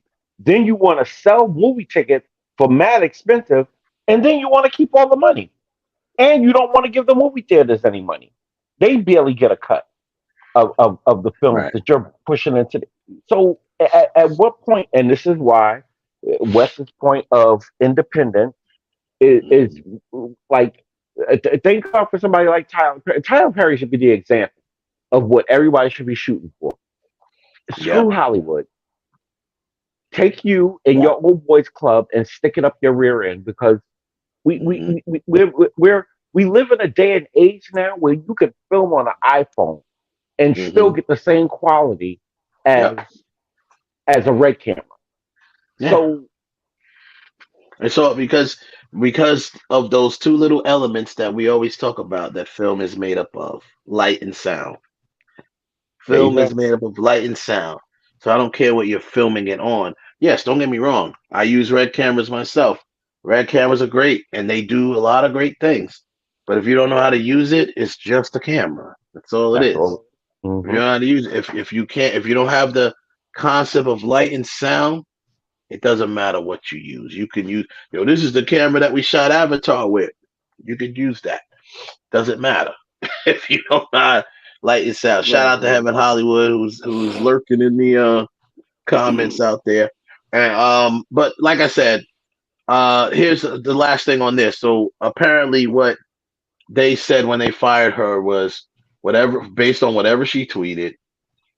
We have zero tolerance for anti-Semitism or incitement of hate in any form, including false references to genocide, ethnic cleansing, Holocaust distortion, or anything that flagrantly crosses the line into hate speech. And the crazy part about that whole statement that they said, if you go back, and this is all I'm going to tell y'all that are listening, go back and do your history of when Israel got put into the place that they got put in. They basically pushed them people out and said, and the United States, France, and Great Britain helped do it. Right. So I mean, it's basically genocide. The girl didn't say no. I said all that to say is the girl didn't say nothing that was anti-Semitic. Right. She didn't say anything that was anti-Semitic. And meanwhile, the Palestinian people are Semitic people. So right. Right. So the bottom line is, it's actually kind of good to see the actors getting behind her and sticking together, getting behind her and saying, hey, this is crazy. I think Jenna Ortega, that was definitely a noble thing to do. Hey, that was dope. You know what I'm saying? She's like, I ain't messing with y'all if that's how it's going down. You know what I'm saying? Because number one, you're censoring them. You're censoring what she has to say, which is free speech. And she's not saying, and the second thing is she's not saying anything anti-Semitic. So, hey, that's that's pretty much how that went. But but So everything, jacked up. yeah, it's jacked up. But now hey, they're gonna have to make their bed. They're gonna have to sleep in it because And we now the suffer. franchise, now the franchise is in turmoil. Peril. Yeah, it's in peril now. So it is what it is, people. But I mean, it would sucks be so bad very for us. interesting if Uh-huh. they totally flip it Uh-huh. and write them all out and come up with a hit. That would be. I mean, they'd pretty have to do interesting. that. They're already talking about because I have another article here where they're saying who's left to carry on the franchise, right? So they have like but these are the characters. You got Chad Meeks, who remember the last one is the two.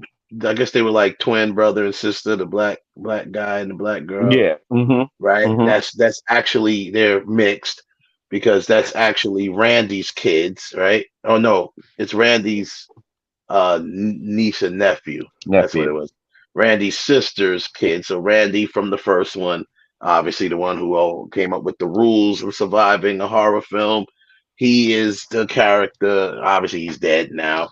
But spoiler alert if you didn't see any of the Scream movies. But Oh well. It's been around for a long time. So they're Randy's niece and nephew. But it's not really many of them left. And then you have the character with old girl. What's her name? Can't think of her name right now. The one who played, Save the Cheerleader, Save the World. The girl plays cheerleader from Oh yeah. She played from she was the Heroes. cop. Yeah, she ended up becoming a Fed. Yeah. Yeah. So it's not that many left. And you're not gonna be able to write it around them. I'm sorry. It's that's why they're trying to go after Nev Campbell. But that's what if they're facing a complete rewrite, we don't know how the Nev Campbell thing is gonna work out. Nev Campbell might just say no altogether, just to make them sweat. Or like I said, if you say yes, Nev, break they pockets, yo. Ante up, cats. I ain't stepping on set till I get whatever. As Of they course used to say in the bathroom at Andrew Jackson High School in Queens, run your pockets. No. Right. Run your pockets. I mean, they could get Urkel. They just did a Urkel Saves Christmas, so. Oh, Jesus Christ. Urkel Saves Christmas. Yeah. Yeah, that's funny. That's a real thing. That is a real thing. That is a real thing. So now that everybody's here, we'll move on to what I say. So our next tournament is something that we was been mulling over. We got a couple in the clip, but I think I started jotting down songs for our next tournament, which will be the battle of the movie songs, if you want to call it movie soundtrack songs, whatever you want to call it. But they're movie songs, and when I say movie songs, I mean actual songs. And most of these, if not all of these songs, probably at some point or another was on like the Billboard Top whatever 200 because they were actual songs, but they represented the movie, whether it was made for the movie or it was a song that was played that just brings you back to the movie. So obviously, like I said at the top of the show, we're not gonna be talking about the Imperial March because that is a score, that is not a song, right? So it's not gonna be Imperial March, but if you're thinking Highway to the Danger Zone, okay, that's a song that represents, as we know, Top Gun. Wait a minute, right? Wes. What about those songs that are like right in between, where it's a song, but it's almost a theme song? Like, so for instance, I don't know the title of it, but and they actually use it in a couple different movies. But remember Ferris Bueller's Day Off? Yeah. Boom, boom. Oh yeah. Yeah. Boom, What about that? boom, boom. Oh yeah. Yeah, that's towing the line right there. That's right in that gray area. I'm not sure, but that's what we I mean, I don't know. But did that song ever end up on the charts? I don't know. You know, what I mean? But also that song will be disqualified because of the fact that it's used in so many different movies. I mean, that's what we're discussing anyway. I mean, but that's or even you know what you call like I say, you know, I guess it's a song, but to me it's just the theme song. Get it strong now, Rocky. I don't think I'd rather use Eye of the Tiger. You see what I'm saying? That's gonna something that reminds you right about Rocky 3, right? Wait a minute, I have a question. Get It Strong Now is in all the Rockies. But I got a question. We already did this. Did we? No, we did. We did the theme song, didn't we? For TV. No. You did for TV. No, we not did. film. Yes, we did do one for film. We already did this. So who won? Give me a minute. I'll tell you who won. Actually, you know what? If I'm not mistaken, I think we had started doing this, and then this was a while ago. But then the pandemic hit, and we never got finished with it. Oh, okay. That's probably why it's staying fresh in my mind. Yeah, we never got a chance to finish it. We never had a winner. So here we go. Here we are. So, yeah. So I mean, that's the case. I still have that list of what was up there. Let me see if I can find it. But you can find it. Yeah, you can still look for it. I'll run down some of the ones that's off the top of my head. They were probably on that list anyway. For instance, let's see. Well, I just made a list, and then we go from there. Everyone could chime in on it or send in other ones that I might have missed. But I just made a list coming off my head of a bunch of them. So I've got Purple Rain, obviously, from Purple Rain, St. Elmo's Fire, from St. Elmo's Fire. Don't You Forget About Me, Simple Minds from Breakfast Club, Highway to the Danger Zone, Kenny Loggins, Top Gun, Take My Breath Away, Berlin, Top Gun, and like I said before, or what I'm going to say before, I said it offline before. There will be movies that actually has multiple entries, but what we can decide is how many from certain movies, because there's some movies such as Saturday Night Fever that's got 4 legitimate songs that could make it. You know what I'm saying? But now it's like we decide, well, depending on how many other songs we come up with, maybe can we eliminate one of them? You know, but they got 4 legitimate songs that could be on this list. So Footloose, of course. Footloose has 3. It has Holding Out for a Hero, Footloose, and Let's Hear It for the Boy. All 3 of those songs could be considered in this list because they all bring you back to points of that movie. Let's Hear It for the Boy was when he was teaching him how to dance. Everybody remembers that scene. Right. You know what I'm saying? Holding Out for a Hero was the chicken fight with the tractors. You know what I'm saying? So Flashdance has 2 legitimate ones. Flashdance, What a Feeling, and Maniac. Two legitimate songs that can represent Flashdance. And here we go. It's Saturday Night Fever. We got Staying Alive. We got How Deep Is Your Love. We got Night Fever. And we got More Than a Woman. All 4 of those are legitimately.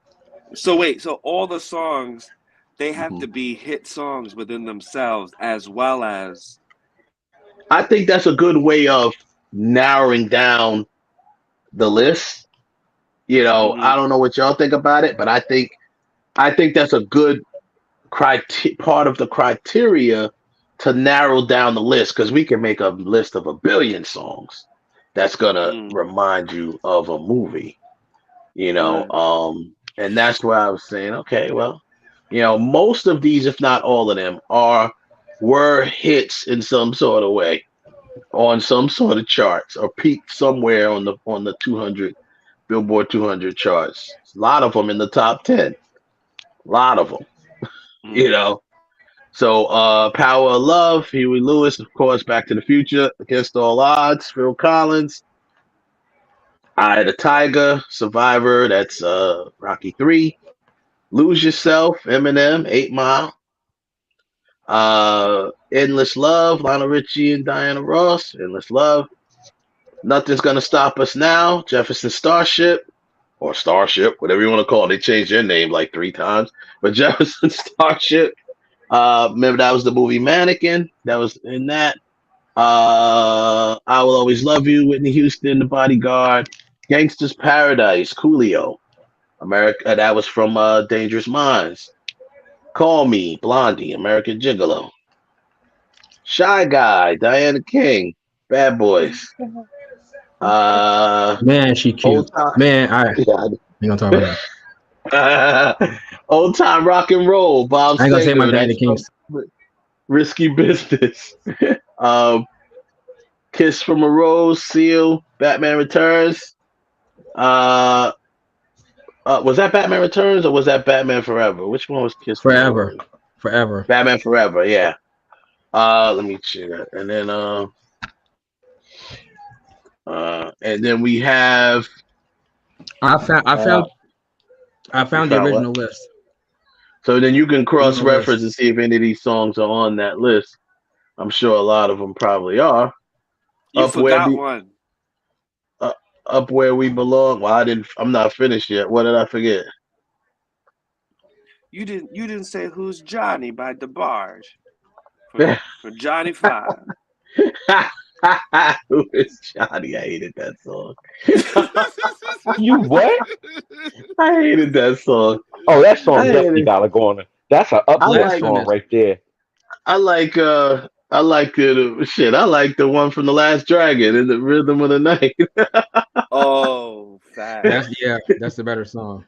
That's the better song. That's the better song. Thank you, Ralph. That's the better song.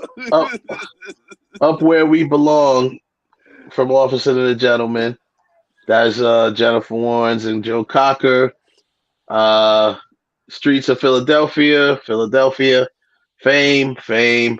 That's funny. We use Fame in the TV one too. It could actually be in the movie one. Wow. Fight the Power. Do the Right Thing. Shaft theme. That's towing the line a little bit, but I have it here for now. We might go replace it later if we do. My Heart Will Go On. Celine Dion. Obviously Titanic. Back. Now here's one I threw in. I know this wasn't on. I don't think this is on the first list. Back in Black. AC/DC.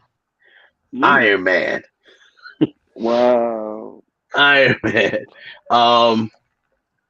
You got any 70s or early 80s in there? Like all of the Bee Gees, Bee Gees stuff. You got Car Wash I have down here as a honorable mention. I had it on. I didn't have it on the list at first, and then I thought about it like, oh yeah, well, that definitely may have to go on there. Okay, I'm at Fight the Power, Shafty, My Heart Will Go On, Back in Black, Just Once. I can't even say that without laughing. The Last American Virgin, Just Once.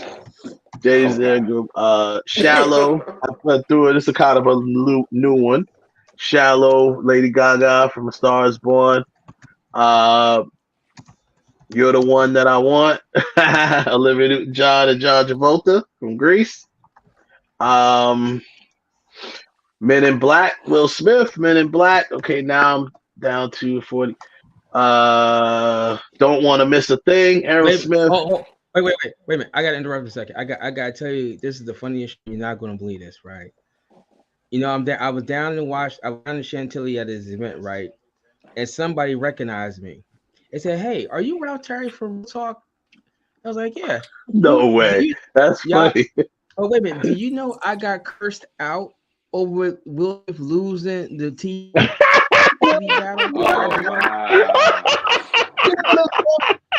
Beautiful. I hope Women Hollywood is still in the comments. Oh my God. That's why I said, and this is why I said to we're recruiting 7 this time. We're not gonna have that shit happen again. So we're recruiting 7 this time to help with the shopping. That shit ain't happening again. Oh man. So they Wes was outnumbered. I was in the comments at that point. Wes was like, "Yo, y'all have no heart whatsoever." I was like, y'all are And tripping the funny thing though was that it wasn't even on purpose. Yo, Ralph said when he said that, I was like, oh damn, that's what's up. So the guy, okay, so Ralph, so the guy cussed you out because of the TV tournament. Will Smith. He was like, he's like, yo, listen, how the hell did you have Mr. Al Jarreau beating Will Smith? I was like, the TV song. Oh my And I said, look. I said, first and foremost, like I said in the share, I just did not want Al Jarreau to get swept. How did I know that Kevin was going to vote for them too? But it's called cut. It's like, he says it's a bull. Yo, that's hilarious. Yo, that is hilarious. Yo, you got cats coming. Yo, I told you, man, that shit cut deep. That everyone loves that Fresh Prince of Bel-Air song. That shit cut deep, bro.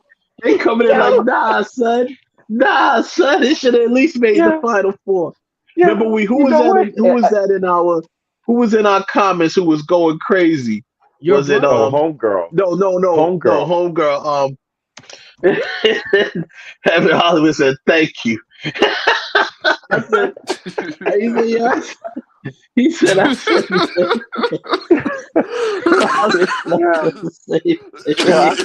Yo, I've known West for over 25 years, and yo, that's the first time I ever made this nigga tight. Yo, I was tight because I felt helpless. Yo. I was like, this is not the way it's supposed to be happening. I'm like, how the hell is it? Yo, that shit was funny. Yeah. Yo, Ralph, he didn't go in on you, Ralph, did he? He was polite about it. He was just like, yo, really? Like really, Al Jarreau? And then he said, but what got me, he said, wait a minute, who the hell is Al Jarreau? And I was like, oh no. Disrespectful. So Conversation over. Oh my God. So disrespectful. In all fairness, like I said, here's the deal. And it's funny as you said that, because not to get off subject, but me and Heaven Hollywood, we're gonna do our show The Breakdown, and we're gonna be talking about We Are the World, right? And we talk our when you watch reaction videos for We Are the World, everyone says, "Who's that?" when they get to Al Jarreau. Oh Lord. Oh, I can't. Come on, man. What we're gonna do is we're gonna hypothetically speaking, we're gonna talk about We Are the World. We know Prince didn't join and Madonna wasn't there either, and we're like, so who would be replaced if Prince and Madonna showed up? And I said one of them's gonna be Al Jarreau.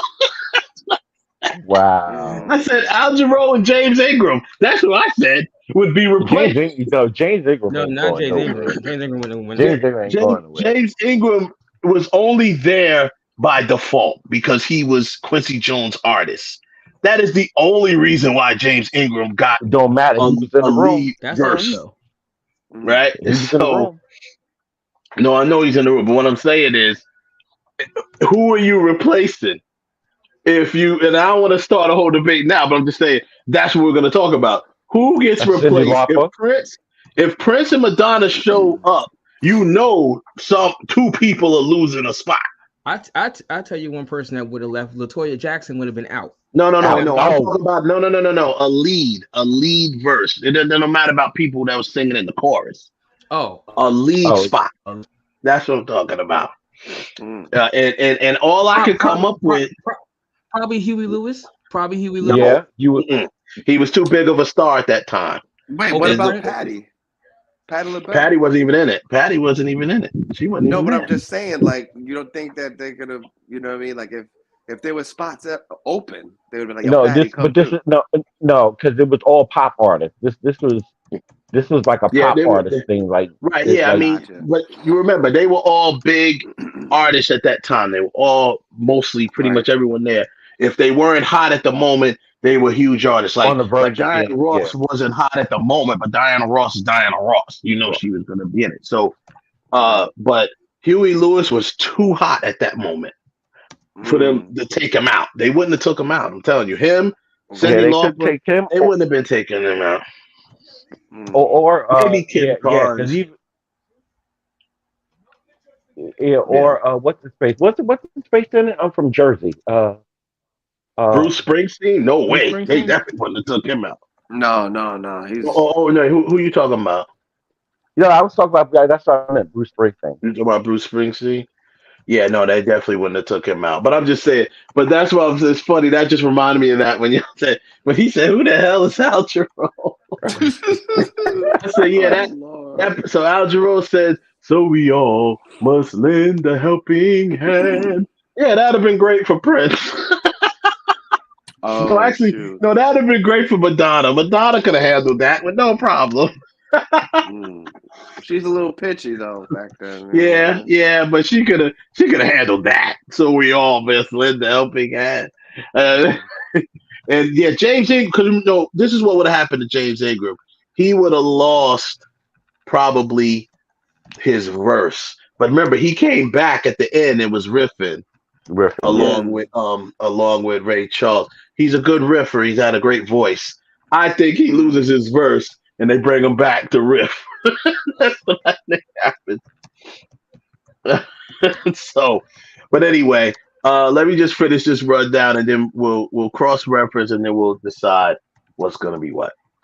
But okay. Oh, also I gotta step out, guys. Okay. I'm gonna crash and burn. Yeah. Go. Good. Yeah, exactly. All right, Steph. Ralph, definitely, but you gotta come good back. to hear your voice, brother. Yeah, I've been on the road since 2:00. Lord, bro. You're doing well. Been driving. Kev, you already know what it is. You know what it is. What it is. All right, y'all. And I'll talk to you soon, Steph. Yeah. Thanks for joining us. Thank you. All right, yeah, man. So, all right, let me just finish up. I said Men in Black, Will Smith. Don't Want to Miss a Thing, Aerosmith, Armageddon, Pretty Woman, Roy Orbison, Pretty Woman. I also have It Must Have Been Love, Roxette, Pretty Woman. Crazy for You, Madonna, Vision Quest. The Heat Is On, Glenn Frey, Beverly Hills Cop. Neutron Dance, Pointer Sisters, Beverly Hills Cop. Ghostbusters, Ray Parker Jr., Ghostbusters. I Want to Sex You Up, Color Me Bad, New Jack City. Best That You Can Do, Christopher Cross, Arthur. Gloria Love, Peter Cetera. Karate Kid Part 2. It's Hard Out Here for a Pimp, which is 3 6 Mafia, Hustle and Flow. Or if you want to take the version that was Terrence Howard and because they did do a version as well. Exhale, Shoop. That's Whitney Houston, Wait in Exhale. Earn It, The Weeknd, 50 Shades of Grey. Happy, Pharrell, Despicable Me. Kiss Me, Sixpence, None the Richer. That's from She's All That. Bittersweet Symphony, The Verve, Cruel Intentions.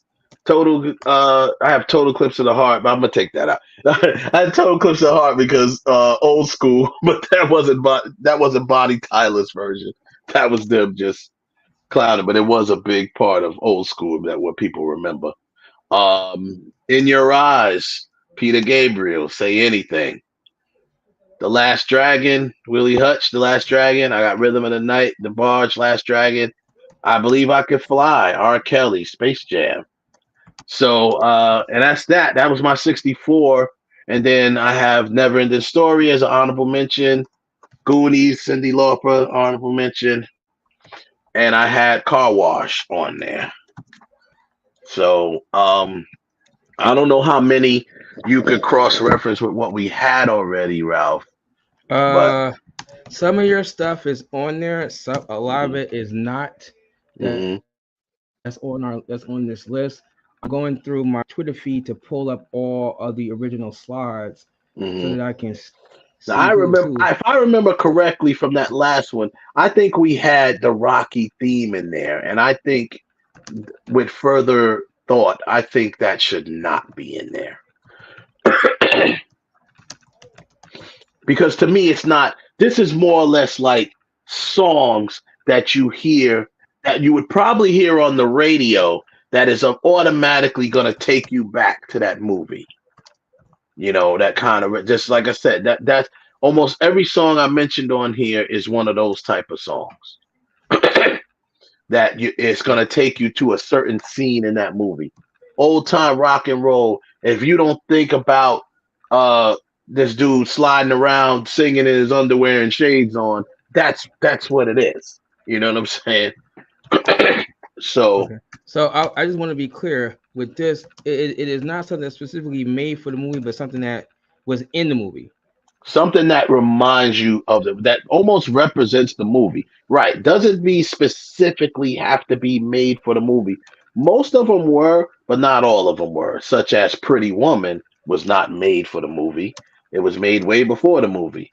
But when that song played in the movie was a memorable part of the movie. It was when she was shopping and, you know, doing her little change into the Pretty Woman. You know what I'm saying?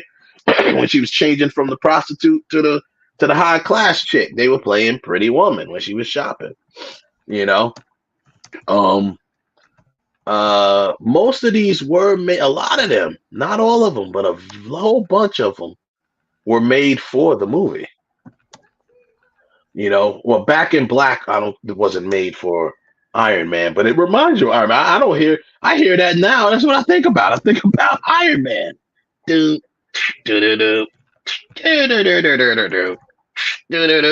just think about you just think about Iron Man now. It's just that.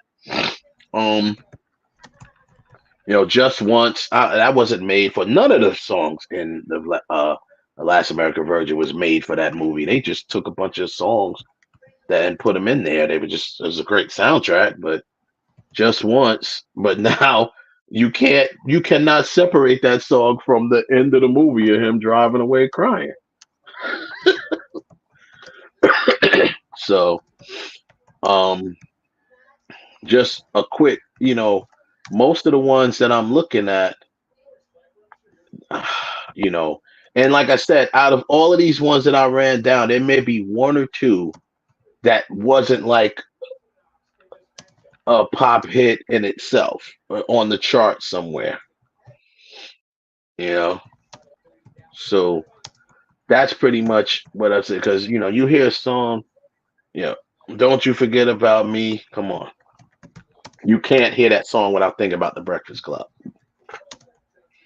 And that wasn't even played nowhere in the movie. But it's just like St. Elmo's Fire. I can't hear that song without thinking about, I mean, that's the name of the movie too. But I mean, that was one of the rare, even if you never saw the movie and you just saw the video, you know it's about that movie because that's one of the very rare videos that the actual actors from the movie was in the video. You know what I'm saying? Right.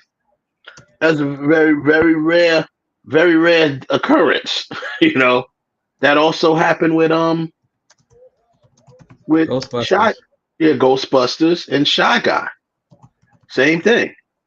If you never saw Bad Boys, but you saw the video Shy Guy, you'll know it's for Bad Boys because Martin Lawrence and Will Smith are in the video. You know what I'm saying?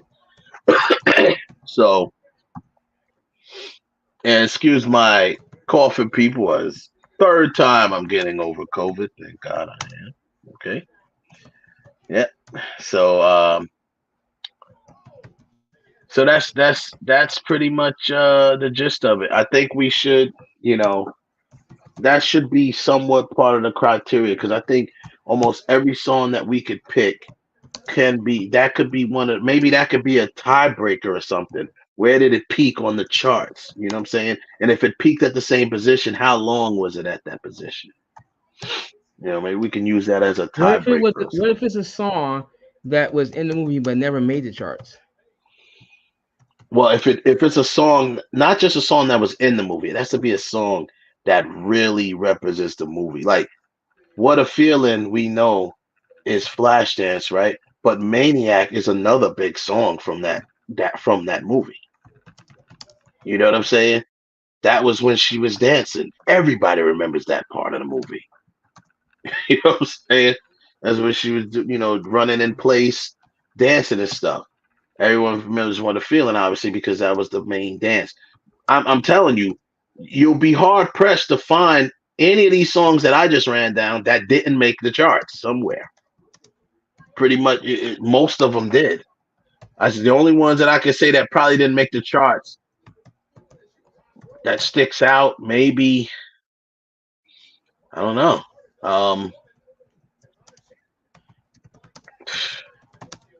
They all did for the most part. Even Ghostbusters, you know what I'm saying? That made the charts too.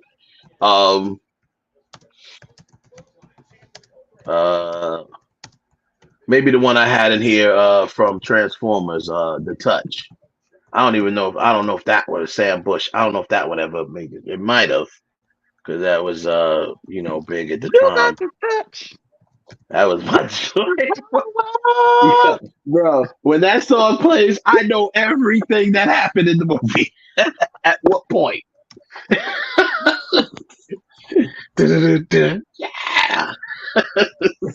The Touch, I think did make the charts, because once again, these are all songs that, although they were in the movie and some of them were made for the movie, were released as a single at some point. Yeah. You know what I'm saying? And I think that's what makes in my opinion, that's what makes the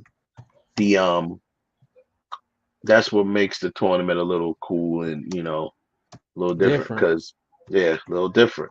Because all of them at some point was released as What do you think when you hear "Call Me"? Call me. You think about that dude driving down the highway with the drop top. You know what I'm saying? That was straight American Gigolo. You know what I'm saying? Oh, I didn't see that. You didn't see American Gigolo? Yeah, I had no interest in watching that for some reason. That's pretty good. It's pretty good. That's what I think about when I hear that song. And once again, now he's not in the video, but I mean, they show clips of it. That was back when. See, this was back when songs for movies, videos, they showed clips of the movie. You know what I'm saying? Yeah, in the video. In the video, all of these songs represent that. Yeah.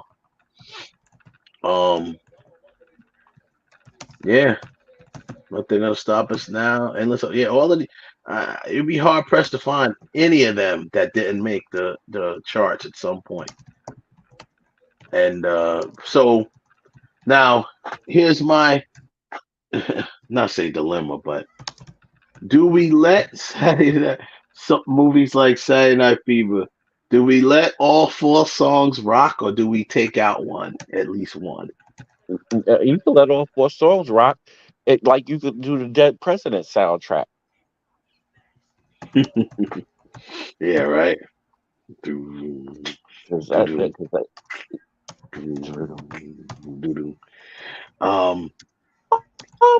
Because staying alive, obviously, when you hear that's the beginning. That's the first song you hear, like that's Saturday Night Fever. But all of them was. He says a little before our time. Oh, you talking about I guess "Call Me"? A little bit before your time, huh? He said no. He had no interest in watching it.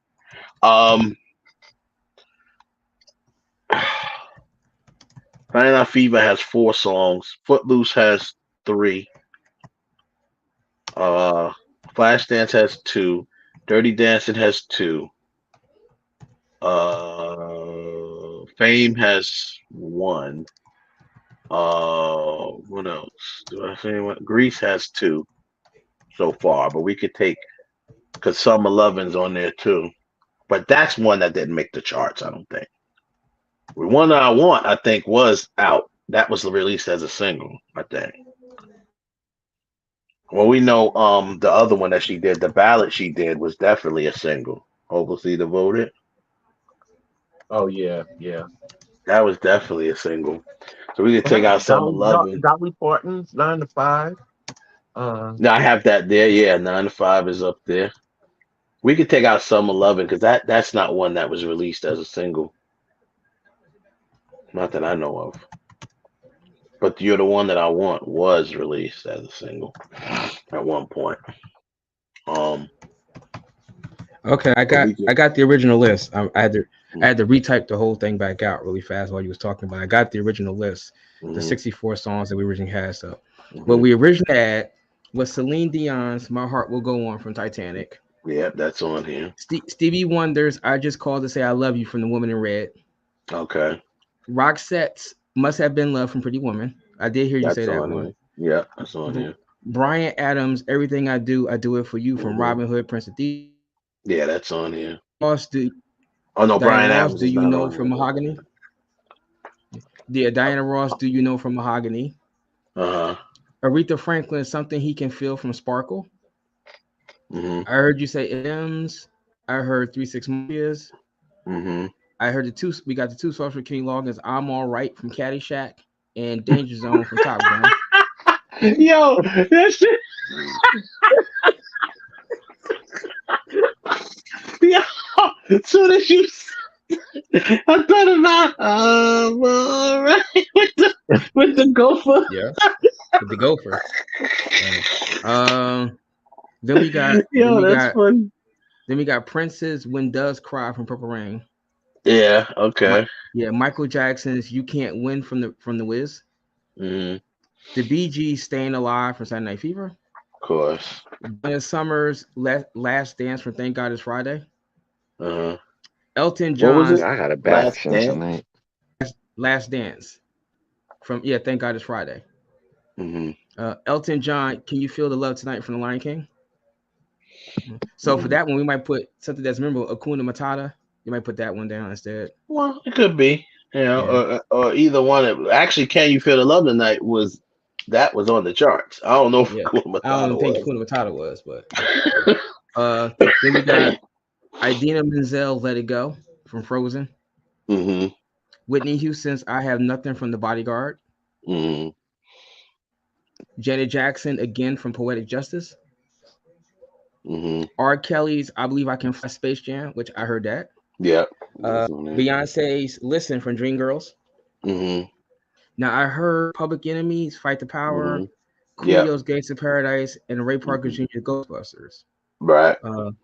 James Brown, "Living in America," Rocky IV. Which they play every 4th of July. Living in America. Yeah. Right. I heard Survivor's "Eye of the Tiger." Yeah. John Bon Jovi's "Blaze of Glory" from Young Guns 2. That was on my what you call it? Honorable mentions. Yeah, go ahead. Queen, "Flash" from Flash Gordon. Oh yes. Flash. Yeah.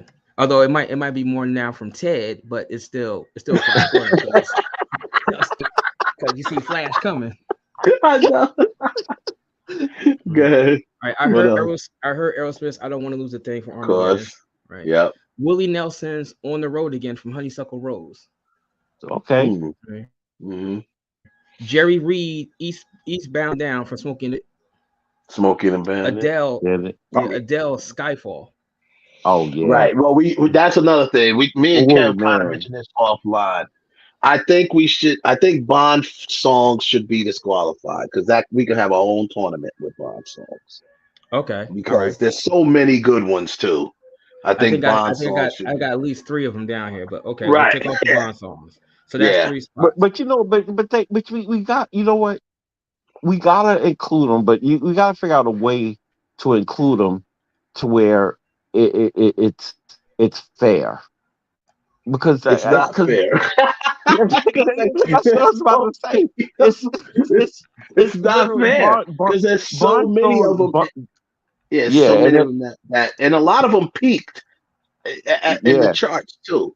Like but there's so many of them. We can literally do our own tournament with Bond songs for the most part. Bond songs are literally the cheat code. True. What's the best Bond song? All right, go ahead, bro. True. Okay. Then we got all right. Where was that? I got lost. You just did Skyfall. That's where you was at. Madonna Vogue from Dick Tracy. From Dick Tracy, yeah. I heard Stan Bush's The Touch from Transformers. Yeah. Willie Hitch, The Last Dragon from The Last Dragon. The Glow. Glow. I had You that the on Glow. here. The Glow. The Glow, yeah, the Glow. Yeah. Why I got it last? It's The Glow. It's Last Dragon, the Glow, something like that. They call it, yeah. Glow. Yeah. Harold Faltermeyer's Axel F from Beverly Hills Cop. Yeah. The only thing the only thing that bothered me about that is it's an instrumental, but go ahead. Come on, man. That was a hot instrumental. Definitely. Oh, it's definitely. I mean, I'm not saying it wasn't hot. Yeah, and no, it could definitely got airplay too. It I don't know definitely where did. it peaked on the It could chart. count. It probably did decent on the charts. Actually, I have to look it up, but go ahead. Right. I think it's a top. I think it's a top 5 on the charts when it count. It did good. It did decent on the charts. Yeah. Bill, like you had mentioned it, maybe Bill Conti is going to fly now from Rocky, which is the theme song from Rocky. Right. I heard Huey Lewis, Power of Love, Simple Minds, Don't You Forget About Me. Michael Cimbello's Maniac from Flashdance. Yeah. Bonnie Tyler's Holding Out from Hero from Footloose. Mhm. Bobby That's Womack good. Across 110th Street from Across 110th Street. Well, Curtis that's not on Mayfield Superfly. there. Isaac Hayes Shaft. Right, Shaft is on here. GC Cameron. Yeah. GC Cameron's It's So Hard to Say Goodbye to Yesterday from Cooley High. That one probably take off because I think now it's more synonymous with Boyz II Men than him. Yeah. Destiny Child's Independent Woman from Charlie's Angels. I had that on mine as an honorable mention. In Vogue's Don't Let Go from Set It Off. Yeah, that's on here. Right. Bill, That's on mine. you mentioned Bill Medley. I Had the Time of My Life, Dirty Dancing. Yeah. Joe Cocker's Yeah. Up Where We Said Belong. that Ross and Richie Under Love. After 7 Nights Like This, The 5 Heartbeats. Mm-hmm. Tina Turner's We Don't Need Another Hero, Mad Max Beyond the Dome. Yeah. Right. You said Irene Cara. We're taking off Duran Duran and Wings from the Bond movies. We took those 2 off. Right. You said Peter Cetera, The Glory of Love. Yep. Berlin's Take My Breath Away from Top Gun. Yeah. You said Will Smith. You said Pharrell. Mary J. Blige, Not Gonna Cry, Waiting to Exhale. I have Lori Petty's I have Elizabeth from Set the It other Off. one, but they're both, either one of them could be used because they were both from that movie. That's 2 from Waiting to Exhale. I have the other one too. Waiting to Exhale. Shoot. Yeah. That was, yeah. What about Tony Braxton? Love should have brought you home last from night. Boomerang. That's from Boomerang. Yeah. But That's from Boomerang. Yeah. But the same thing with End of the Road from Boomerang. Oh yeah, they did use End of the Road. Right. Yeah. Okay, cool. Right. I did hear you guys say Dolly Parton's 9 to 5. Yeah. Gaga and Cooper's Shallows. Lindsey Yeah. Graham's Vacation. What was that you just And- said? What was that last one you just said? Lindsey Buckingham's Vacation from Vacation. Oh yeah, Vacation. Yeah, Buckingham. Yeah. Holiday Road. Oh, Holiday Road. That's what it was. Yeah. And Frank Valli's Grease from Grease. Yeah. But since you are putting in here songs that were in the movie but may not have been, when you think about it, I'm going to submit as my honorable mentions Ollie and Jerry's There's No Stopping Us from Breaking. Okay. And Guns N' Roses, you should be mine from Terminator 2. Okay. What was it called again? You should be. You should be mine from Terminator 2. Okay. And like you said, like the video got Schwarzenegger in there as the Terminator, going after Guns N' Roses. Yeah. That's great. I love stuff like that. I miss those type of videos, man. I mean, damn, we're leaving a bunch of stuff out though. We just leaving our beach. I'm also going to include in there. I'm also going to include in there Cyndi Lauper's "Good Enough" from the Goonies. Yeah, I have that on my honorable mention. Yep. Yeah. And I have Never Ending Story as well. There's one more that I thought of as I'm thinking of it right now. Give me a second. I got to get the name of the song. No.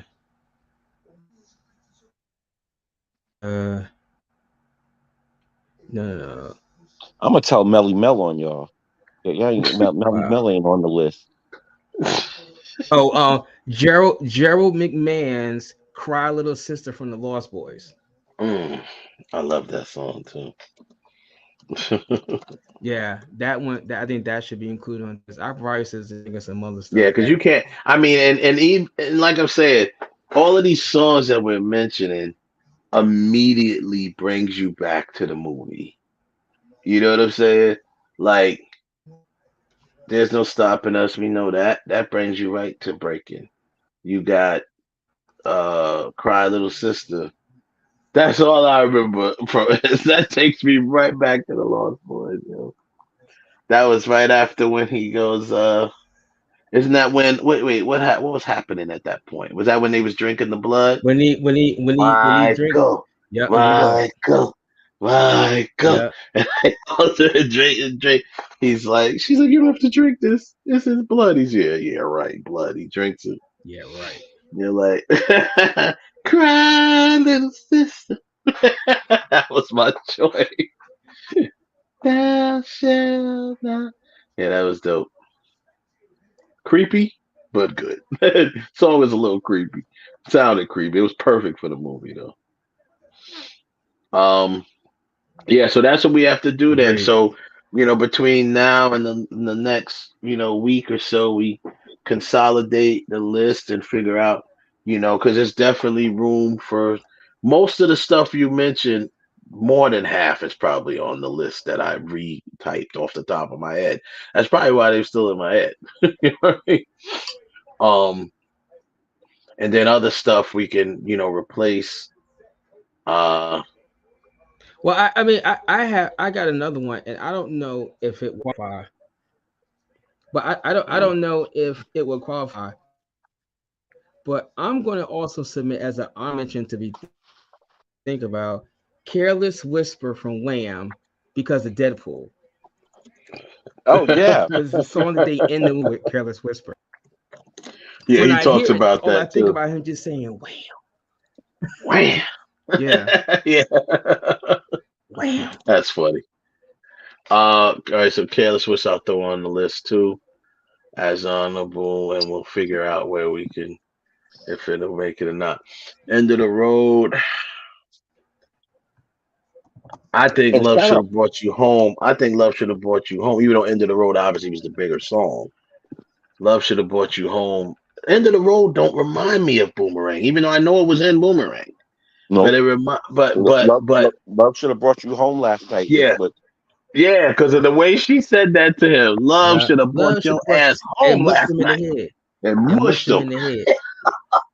I'm like, woo, that was, boy, I loved Halle Berry. I still do, but I'm just saying, boy, she was great. That was fire. Love should have brought your ass home last night. She mushed his behind. Real. I'm like, damn.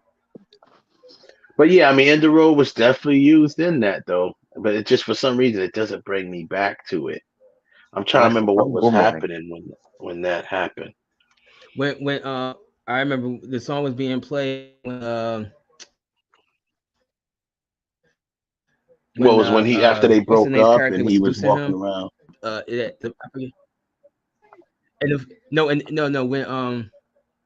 When he got what's the name of it? He pulled the sheets back, her messed up. That was "End of the Road" was playing then. Yeah. No, it was playing when she Oh was my talking God. to him in the beginning. oh, when she was saying Marcus, Yeah. was it that part? Well, No, that's no, a no. The terrible. girl, That's the a girl. terrible No, placement if that's where they was playing. no. They The weren't girl, playing it at the end when when she the broke up with girl. him. No, Leela Roshan, when she was the girl that was walking the dog, that he ran there and was telling the person, "I'll give you $20 for the leash for the dog." When he brought her home, and he was trying to be all tender, and she's like, "Who hurt you?" And they were playing that song over there. It was the end of the road. Either she was going to go home, or she was going to spend the night. And she went, but then he pulled back the sheets and saw that her toes were on. Yeah, I remember that. Yeah, I remember that part. Yeah, that's funny because see, that's what I'm saying. But that doesn't take me back to that. You know what I'm saying? When I hear End of the Road, it don't take me back to that part in Boomerang. Because that, to me, I think that's a bad placement. But anyway, that's a bad place to place the song, in my opinion. That should have been when she broke up with him and he was walking around looking like a sad puppy. That's when they should have been playing End of the Road. I mean, or at least after when What's-Her-Face dumped him, when Robert Givens dumped him, and that's when he was walking around looking like a sad puppy. Mm-hmm. But then he was also heartbroken when Halle Berry broke. But yeah, we don't need another hero. That definitely, we need to put that back in. That's got to go back in the list. You can't think of nothing but Mad Max Beyond the Thunderdome. It's so hard to say goodbye. Should go back in. Definitely. I think it should, because it definitely, I mean, Jesus. I can't even, I don't care about Boys II Men doing it.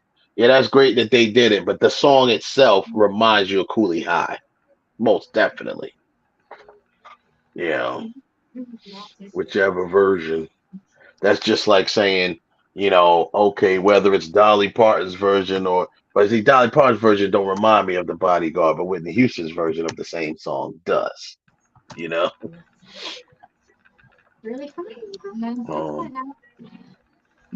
I Have Nothing also is, you know, one thing. I think that's what we did. Now it's starting to come back to me. I think we decided on that one the first time around because of I Will Always Love You being a song that Dolly Parton had already did. Right. I think that's why we decided to pull that one out and use I Have Nothing, which was also a big song for that movie.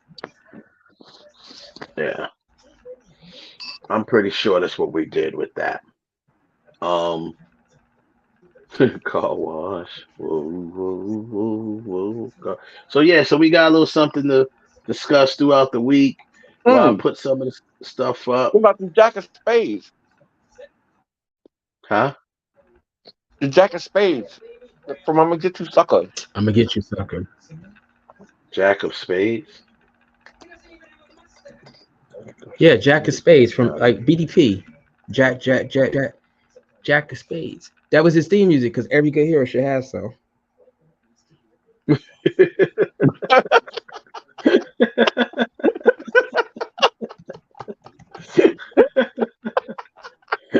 Told him, like you said, that's my theme music. Every good hero should have some. Every good hero should have some. That's funny. Yeah. So now, what about the Beach Boys? Kokomo from Cocktail. What else? Wasn't there another song in that too, though? That was a big one? Was that the big song from it? That was the big song. So I'm sitting here looking on this movie list, like that one. We could go with Colors from the movie Ice-T's Colors. Oh, what about Ice-T's New Jack Hustler? Mm-hmm. Now, if I'm gonna go with New Jack City, I'm going with I Want to Sex You Up. Oh yeah, I would go with New Jack Hustler. I mean, not I would. I Want to Sex You Up. I Want to Sex You Up was the biggest. It was a bigger song. That was a bigger hit though. It was a bigger hit, but I think New Jack Hustler was a more memorable song because that's the theme of the whole movie. New Jack Hustler.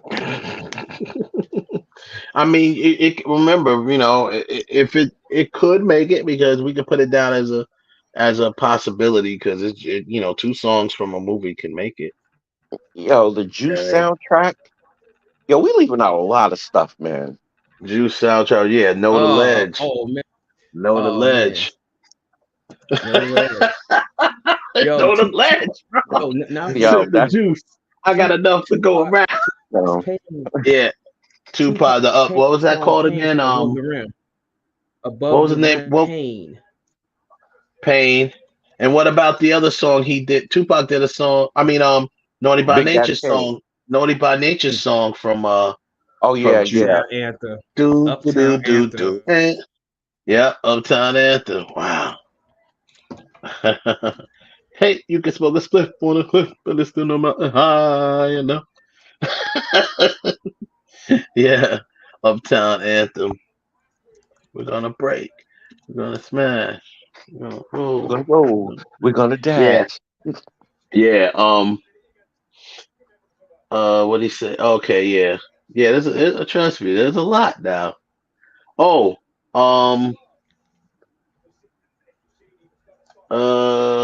damn, well, I lost it already. There was another one in there that I was thinking about. I thought there was another one from. There's another song from Above the Rim. There was actually a song called Above the Rim. Who did that? I Above don't the Rim. remember anything Above from the Above Rim. the Rim soundtrack actually. Oh no, there was definitely. I Oh, you remember. know. I remember Deep Pain. Cover. Deep Cover. There's Yeah, Deep Cover. something. I mean, Deep Cover was 187 on Undercover Cop. Oh, but which Yeah. one though? The one with Fat Joe and The- Big Pun, or the one Nah, with it has to be the one with Dre and Snoop because Nah, that the one was with from the Dre and movie. Snoop. That's that the was original from one. Deep Cover, right? Yeah, the one with Fat Joe and it was just like a freestyle, basically. They Yeah, just was yeah. doing their own. Deep Now I Cover, forget. and then the other one I thought about too, How I Could Just Kill a Man. That was also from Juice. Oh yeah, yeah. Mm-hmm. Yeah. Yeah, How it was how used in there. but how about Straight Out of not straight yeah Straight Out of Compton from the movie because it's just or Fuck the Police.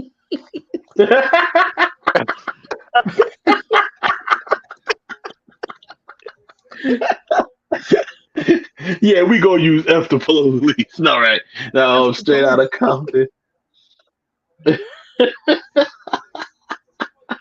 Yeah, I'm just saying. F the Police coming straight I'm from the just saying. underground. Young nigga got it bad because I'm brown. Brown. Yeah. But okay. Compton. We put that in there just for now. Any others that Do we off the add? top? Yeah. What about Friend Like Me from Aladdin? That's all right. Good segue. That was my next topic. No Disney Was songs? yeah, I was like, should we go with Disney songs? Is that also kind of like another cheat code? Listen, I say Bond and Disney songs should Nah, we stay. can't. We'll never be able to do it. I mean, would you say they should be what? They should stay, but what we should do for Bond songs, it can't be number It'd be one too for many of them. for all of them. We would rack our brains trying to narrow down Bond songs because we can't Only put pick too many of them. one song. No way, and we'll never be able to pick one song from Bond. That is true. That is true. That's 'Cause impossible. I like the Adele song. But that's what I that's what I'm honestly, saying. and I think Make that because I'm cutthroat. impartial. We'd I have to like have a tournament with from Bond Living songs Daylights just to because decide which that's the Bond first song movie. makes this tournament. We'd have to have a Bond song elimination just to see what makes this tournament because it's too many good ones. I mean, to be honest with you, it ain't too many of them that weren't good. And there's also ain't too many of them that didn't hit the charts because a lot of them did. Yeah. So that would All just right, really I got complicate things. Okay. one more. I know I got how we do the process of elimination for the Bond films, for the Bond songs. We leave it up to the audience to pick their No, favorite. To that'll pick, never no, happen. But go ahead, finish. We let the audience, or we let the chat pick their favorite Bond actor, and then that's the one that wins the that's the one that wins the Then we pick from those But Bond. there's more. I'm about to say, but there's multiple songs for each actor. I don't like that. No, I don't but like that's that. what I'm saying. I think to avoid conflict, in my opinion, I think we should leave Bond songs. But y'all cheating now. That's not No, cheating. because I'm gonna be honest with you. It's too much. That's too much. We'll never get the tournament started. Right. Because I'm gonna be honest with you, we're going with that one. That I gotta pick the Bond songs from Roger Moore. I mean, he got full. Yeah, great with. Yeah, great. I mean, practically all of them. You know, and if we leave it all depends on what the audience is. Real good one. Our audience of today. The funny thing is, most of our audience is not in our age bracket, so they're not gonna pick the older Bond songs. They're gonna pick, Adele. They're gonna pick, what's her name? The young girl who just did Billie hers. Eilish. So Billie Eilish, yeah, Billie Eilish. I just think there's so many Bond songs, and I feel the same way about these Disney animated songs. We can literally do the only animated one that made this cut was The Touch by Stan Bush animated movie. But I think all these other animated songs, we might want to consider pulling them out and putting one of these honorable mentions in. Come on, man, no, because Peabo Bryson got to be in there, man. Man, F Peabo Bryson. You ain't doing this to me again. This is what I'm You're not doing this to me again. You ain't bringing these cats up in here that we just love. Oh, Peabo Bryson. Man, F Peabo Bryson. You know what I'm saying? Y'all not gonna Al Jarreau me again. That ain't happening. All right, Y'all not Al Jarreau us. Do we? All right. Do we add Bohemian Rhapsody from Wayne's World?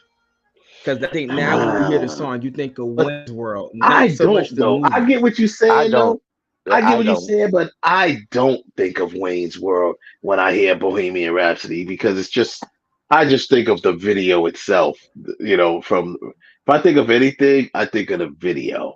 I think of the video and I think of the movie too. I thought about that, but it could represent Bohemian Rhapsody, the movie. Yeah, it could represent that. Wes, you're blanking out. I said it could. Can you hear me? Yeah, I think something lanky's going on with something lanky's going on with the line because you guys keep dropping out on my end too. Yeah. Yeah, but it could because all I see is Homeboy's face now. I don't even see Mercury's face now. I see what's his face's face, the actor that played him. That's funny. Yeah, can y'all hear me now? Yeah. Yeah. Yeah, I kind of it could represent that movie. Yeah, we got a little things to discuss and see. I make a motion that we remove. Well, we don't really have any Bond films in here, but I say we remove Bond songs, and I think the Disney animated songs should come out too. That would include "Can You Feel the Love Tonight?" and I don't see why. They're good contenders. Are they really though? They see, but there you go with the bull. Are they really though? I mean, pull out "Can You Feel the Love?" Pull out "Let It Go." Pull out "Whole New World." Pull them out. Once again, that's something. Because we can revisit those in a whole nother tournament. That's what I'm saying. We can literally do animated songs. In what kind of tournament? This is the perfect tournament for animated songs. Songs for animated movies. We can literally do that in a whole nother thing. It's like its own category almost. So that means so that means You Got the Touch is getting the boot too. If it has to, it has to. I think like I said. I say Disney songs. I said Disney songs. But it shouldn't matter. Listen, if we talking about movies and we talk about movie Disney songs, animated. Those are movies, and they're movie songs that charted. They did. But now Yeah. we're gonna start. But there's a lot of Disney movie songs that charted. Once again, we don't talk about Bruno went to number one. Listen. I say if the song could fit in the, because it makes the only reason why I say don't disinclude the Disney songs and the Bond songs is because it makes the competition that much more stiffer. It makes it that much more cutthroat if those are added in. Right. To me, where I think that, to me, I don't think that. I think that there's so many other songs that we just mentioned from movies that aren't going to make the list that could make the list if we took out songs that could be revisited in a whole nother tournament, such as Disney theme songs, Bond songs, stuff like that. We could do a whole nother thing using those categories. But then, we keep those songs in, and You then cheating. songs like, and then we keep those songs in, and then it's songs like, You cheating. What Superfly may not make it. You know what I'm saying? What do you mean why? We only have 64 slots. So, so you keep these songs in, and you got songs like that we mentioned that Ralph was talking about, songs that we have in Honor of Blades of Glory, Superfly, Independent Woman, Holiday Road, Cry Little Sister. These songs may or may not even make it because the Disney and Bond songs would take up so many slots. It feels like why use them when you could take them and use them some other time? But they don't have to take up all the slots. They'll take up a lot, because right now, if you're just going strictly, you gotta go strictly on Let It Go. Yes, of course, that reminds you of Frozen. That was a big hit. That was in the top 5. Whole New World, another one, top 5. We Don't Talk About Bruno was number 1 song. The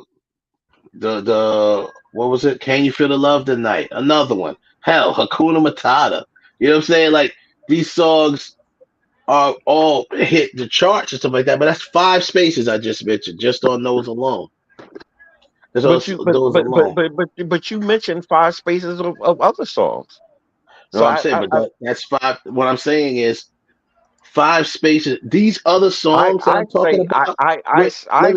Here's my thought. These songs that I'm telling you that I'm talking about, the ones that, let's just say, didn't make the list, we'll never be able to revisit those songs in another list. But the Disney and the Bond songs, we can make a whole nother list of those songs. That's what I'm talking about. That's what I mean by it's more fair to the other artists, the other songs that are from movies to to let them rock. And then we come back on Disney.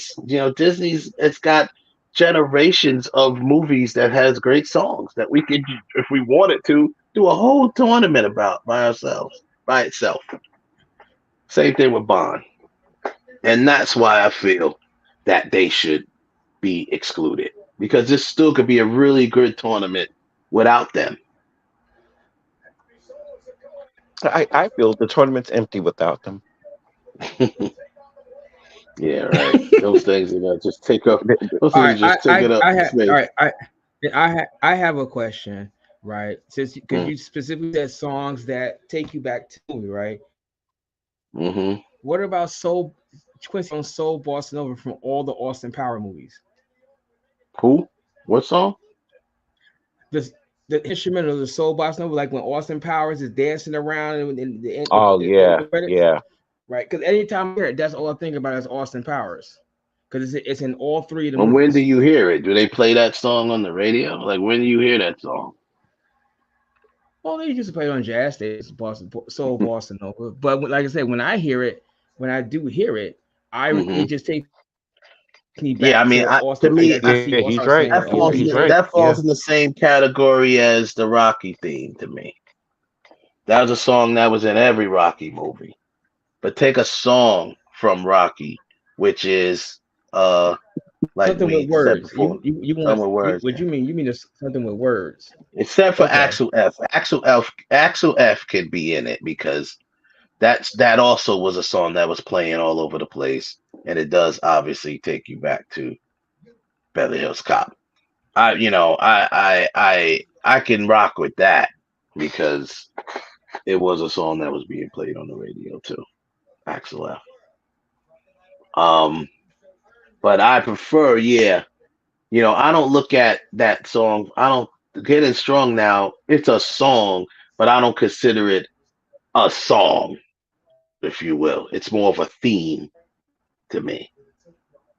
And I don't think this is not about themes. It's about a song that takes you back to the movie.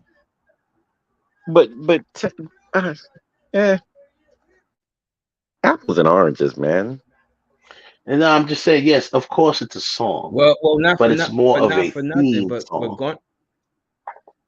But however, in this defense, I'm looking right. Gonna Fly Now made it to #1 on Billboard Magazine's Top 100, and it's on the American Film Institute's Top 100 songs.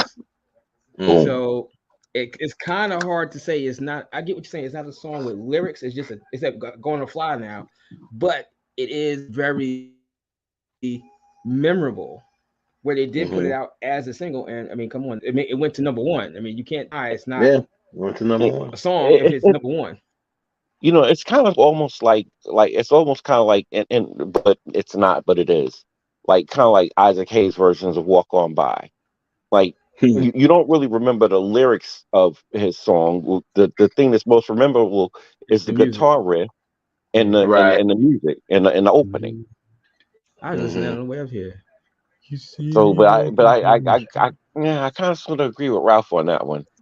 Yeah, well, I mean, I'm not 100% against it. To me, I think about Rocky in a whole.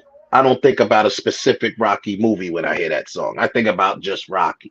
I think about the whole thing. I see. Which still, you know what I'm saying? But it did, like you said, it did go #1.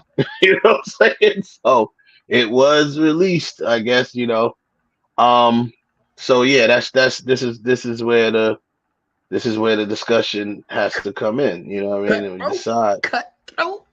Yeah, this is where the discussion comes in. Like, yeah. But yeah, me personally, when I hear that song, I think about just Rocky, any one of the movies.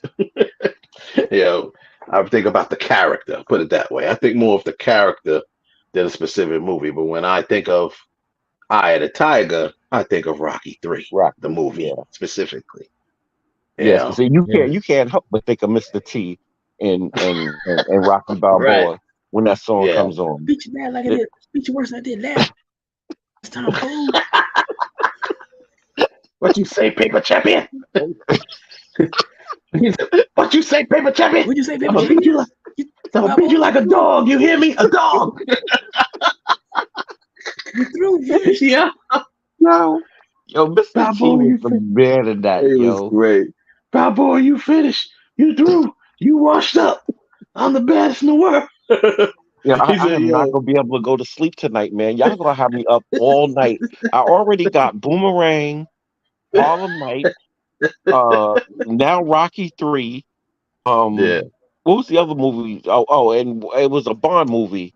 Diamonds Are Forever. I want to watch that. So that's 4 movies. I ain't getting no sleep tonight because I'm gonna be up all night. Because now and the other reason why I'm gonna be up because now some of this stuff. Because I'm not like y'all. Like y'all can call this stuff off. I gotta really think and be like, damn, that was in that movie. Yeah.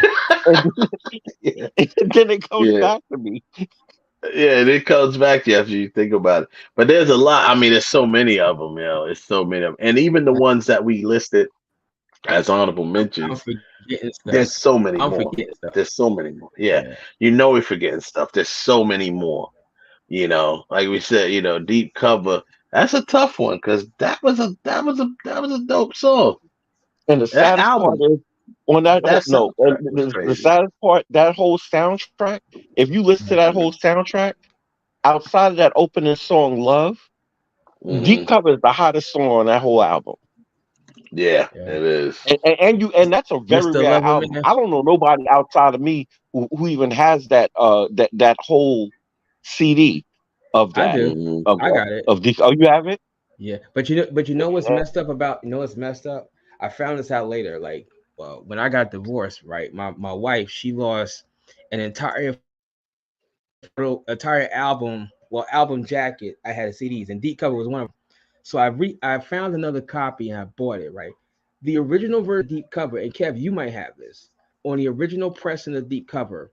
It does have Deep Cover, Snoop and Doggy Dogg, Snoop and Dre. But it also has the remix. It's called 187. It's a remix. It's right on the second and third pressings. That remix is not down there. So if you don't have the original version, you don't have that. Have the remix, right? Wow. Right. So your version probably has it. I'm gonna go in there and look tonight. Because it was a bonus track, right? Yep. It was a bonus track. Oh wow.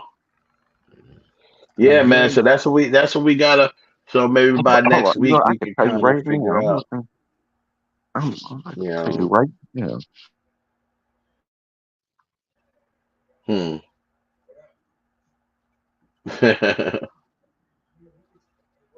What other ones? There's a lot of other ones too that we're missing. But it is what it is. Do we put the butt up there from School Days? Doing the butt. Doing the butt. That butt. He was that was the cameo boy. See, now I'm looking at my list. Or do we add Boys from Soul Food? Boys the Men what? It's called Mama. It's the Mama, the yeah. Mama from Soul Food. Mama. Yeah. That was cool. That was a cool one. It's consider it. Yo, I'm all right. Every time I see that name, I start cracking up. Yeah. I'm all right. Yo, the gopher, bro.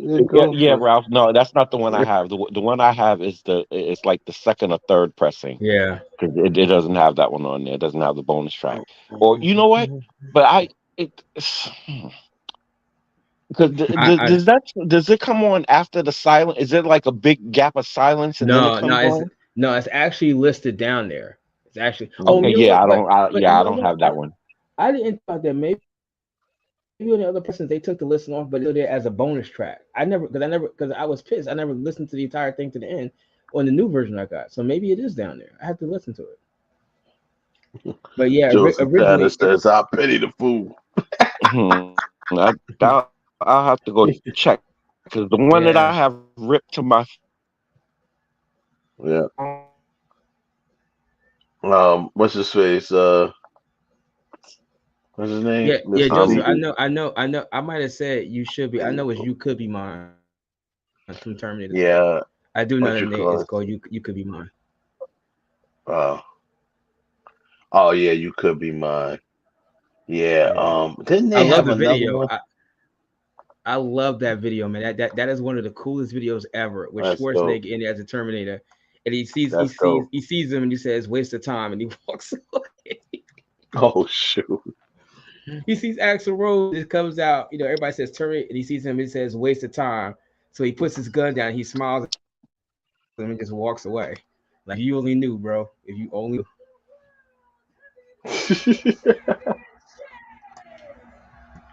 Wow. Now speaking of Guns N' Roses, now what you call it? Remember they had Welcome to the Jungle was on Lean on Me. It's better used in the Deadpool. I mean, Welcome to the Jungle? Yeah, because in the Deadpool, Clint Eastwood, the Deadpool, It's better Oh, the used than that Deadpool. because they had Yeah, they yeah did use because that. they It had was Jim better used than that. The Deadpool, yeah they and they had Jim also Carrey have doing it. they got Interview with a Vampire, Sympathy for the Devil was an Interview with a Vampire, and they have what else? I'm just looking at all the Guns N' Roses that was in movies. Step Brothers, Sweet Child of Mine. Yo, that movie was. Yeah, Excuse my language. that That was on movie the was other night. freaking hilarious. Oh my Yeah. It's god. the Catalina wine mixer, motherfucker. Yeah. Catalina wine mixer. They used Welcome to the Jungle in Jumanji as well. So Yeah, that's been used like 3 times. Yeah, that's interesting. But yeah, but definitely the one from Terminator is probably one of the memorable ones.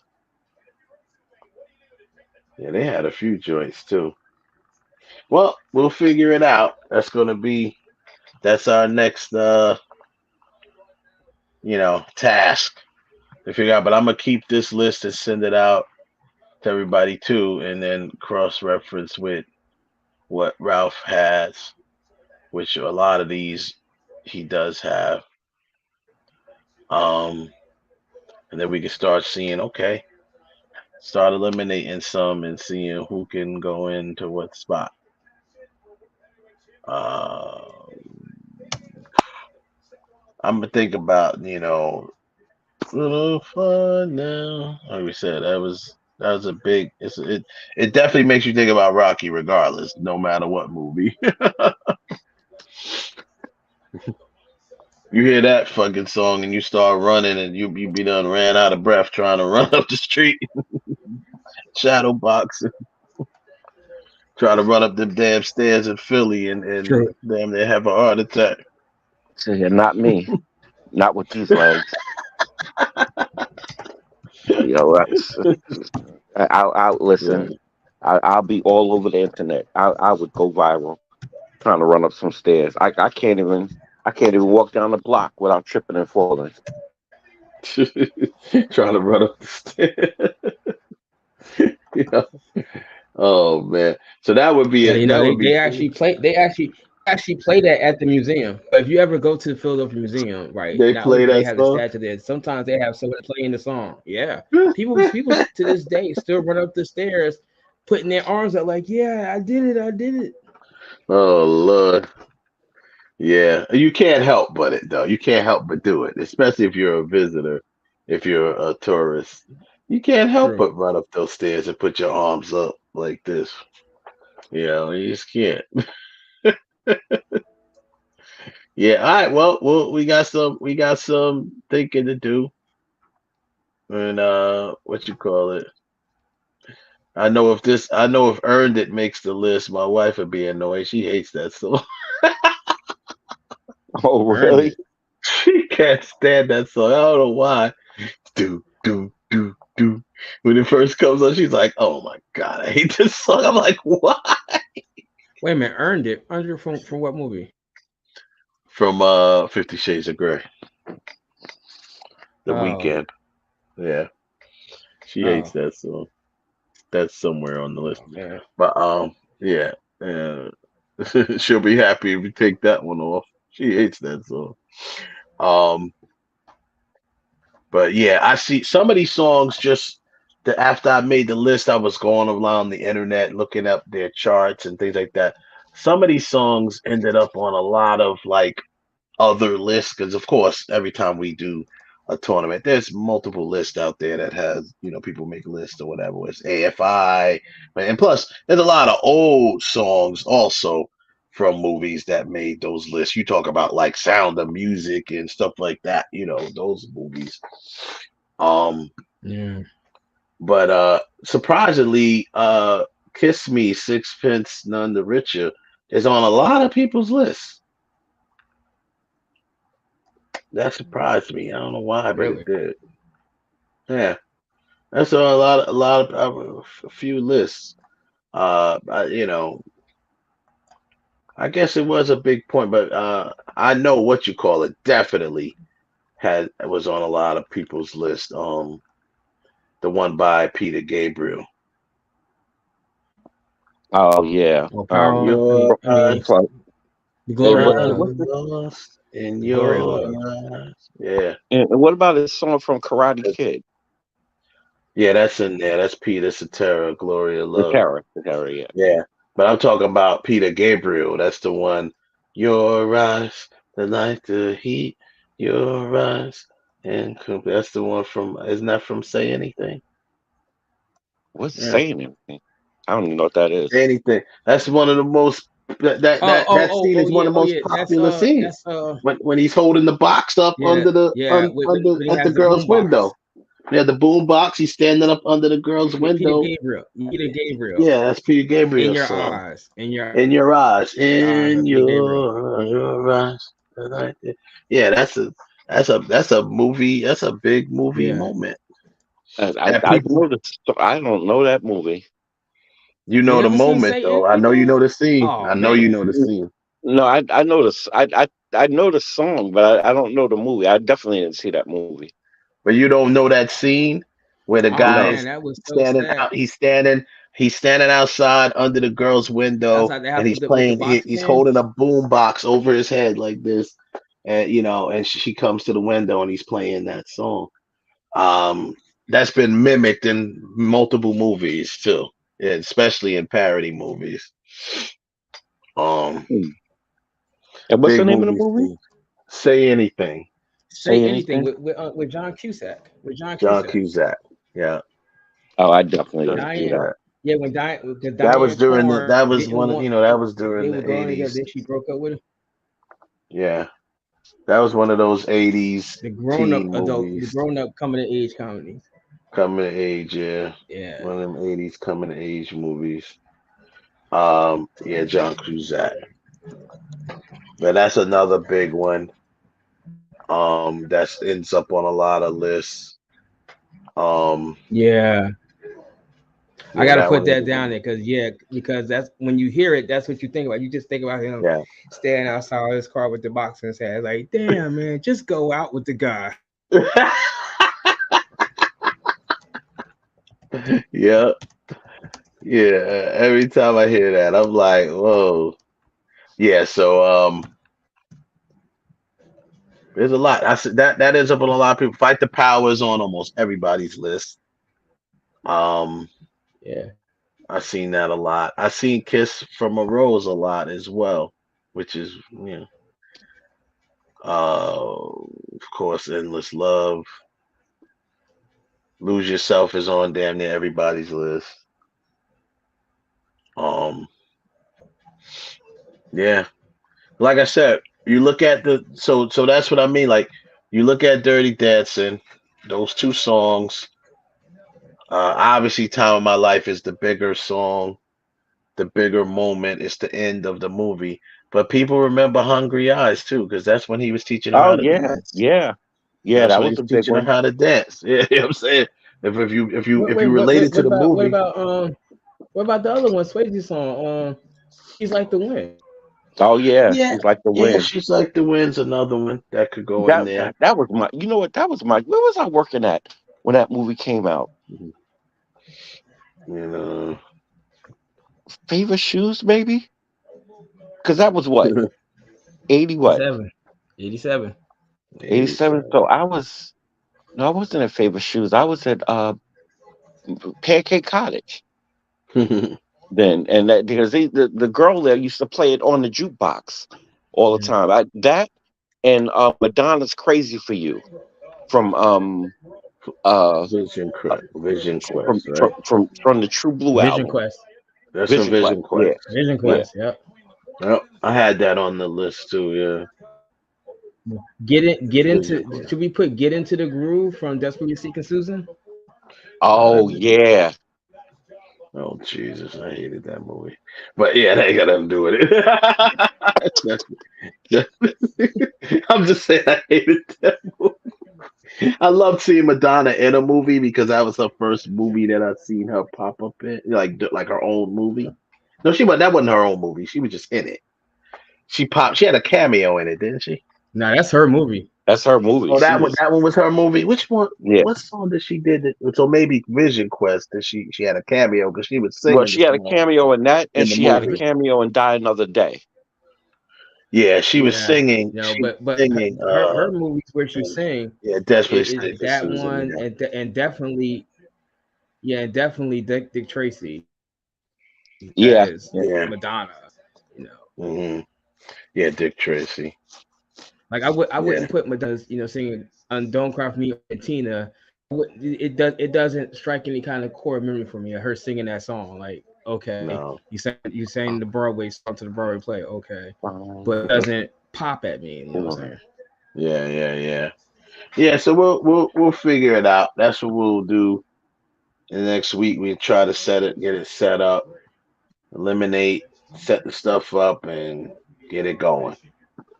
Until then, we'll end the show here. And we went over a little bit. So yeah, man, that's what we'll do. We'll get this popping. So we never that's funny. We never got a winner when we started it before. So this time we will. No, we didn't. Yeah. We did that in like 2019. We did it a while. It did. I don't remember that we didn't have a winner, but I was like, I thought we did do it, but then for some reason something makes me feel like we didn't do it or didn't finish it, and now I remember because you said that we didn't finish it. We didn't finish it. We didn't finish it for a reason. Yeah. I don't know why I didn't finish it. Yeah, I know, right? Because we were still doing shows even during the pandemic. Rematch. Yeah, redo. All right, shout out to everybody that came through. Shout out to Seven that joined us earlier. Yeah. Shout out to Heaven Hollywood came through in the comments. All the other people that came through. Of course, Joseph Tanner that holds us down every week in the chat room section. Everybody, make sure you like, subscribe, share this with your friends. Make sure you comment in the comment section if you missed the live show.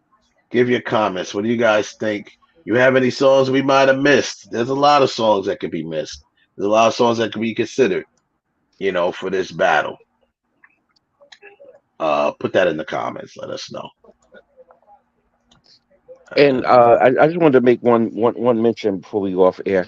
People, right now, if you're trying to get your digital collection up and you're not really out there purchasing physical copies of movies, right now Amazon has a sale. I don't know if it's still going on, but they have a lot of movies on sale for $4.99 in HD. Oh, okay. That's what's up. There you go. Little tip right there. Go out and check them out. Yeah, I had a whole playlist of, when I was driving to Florida, I had a whole playlist of movie songs, and a lot of these were on it, but some of them weren't.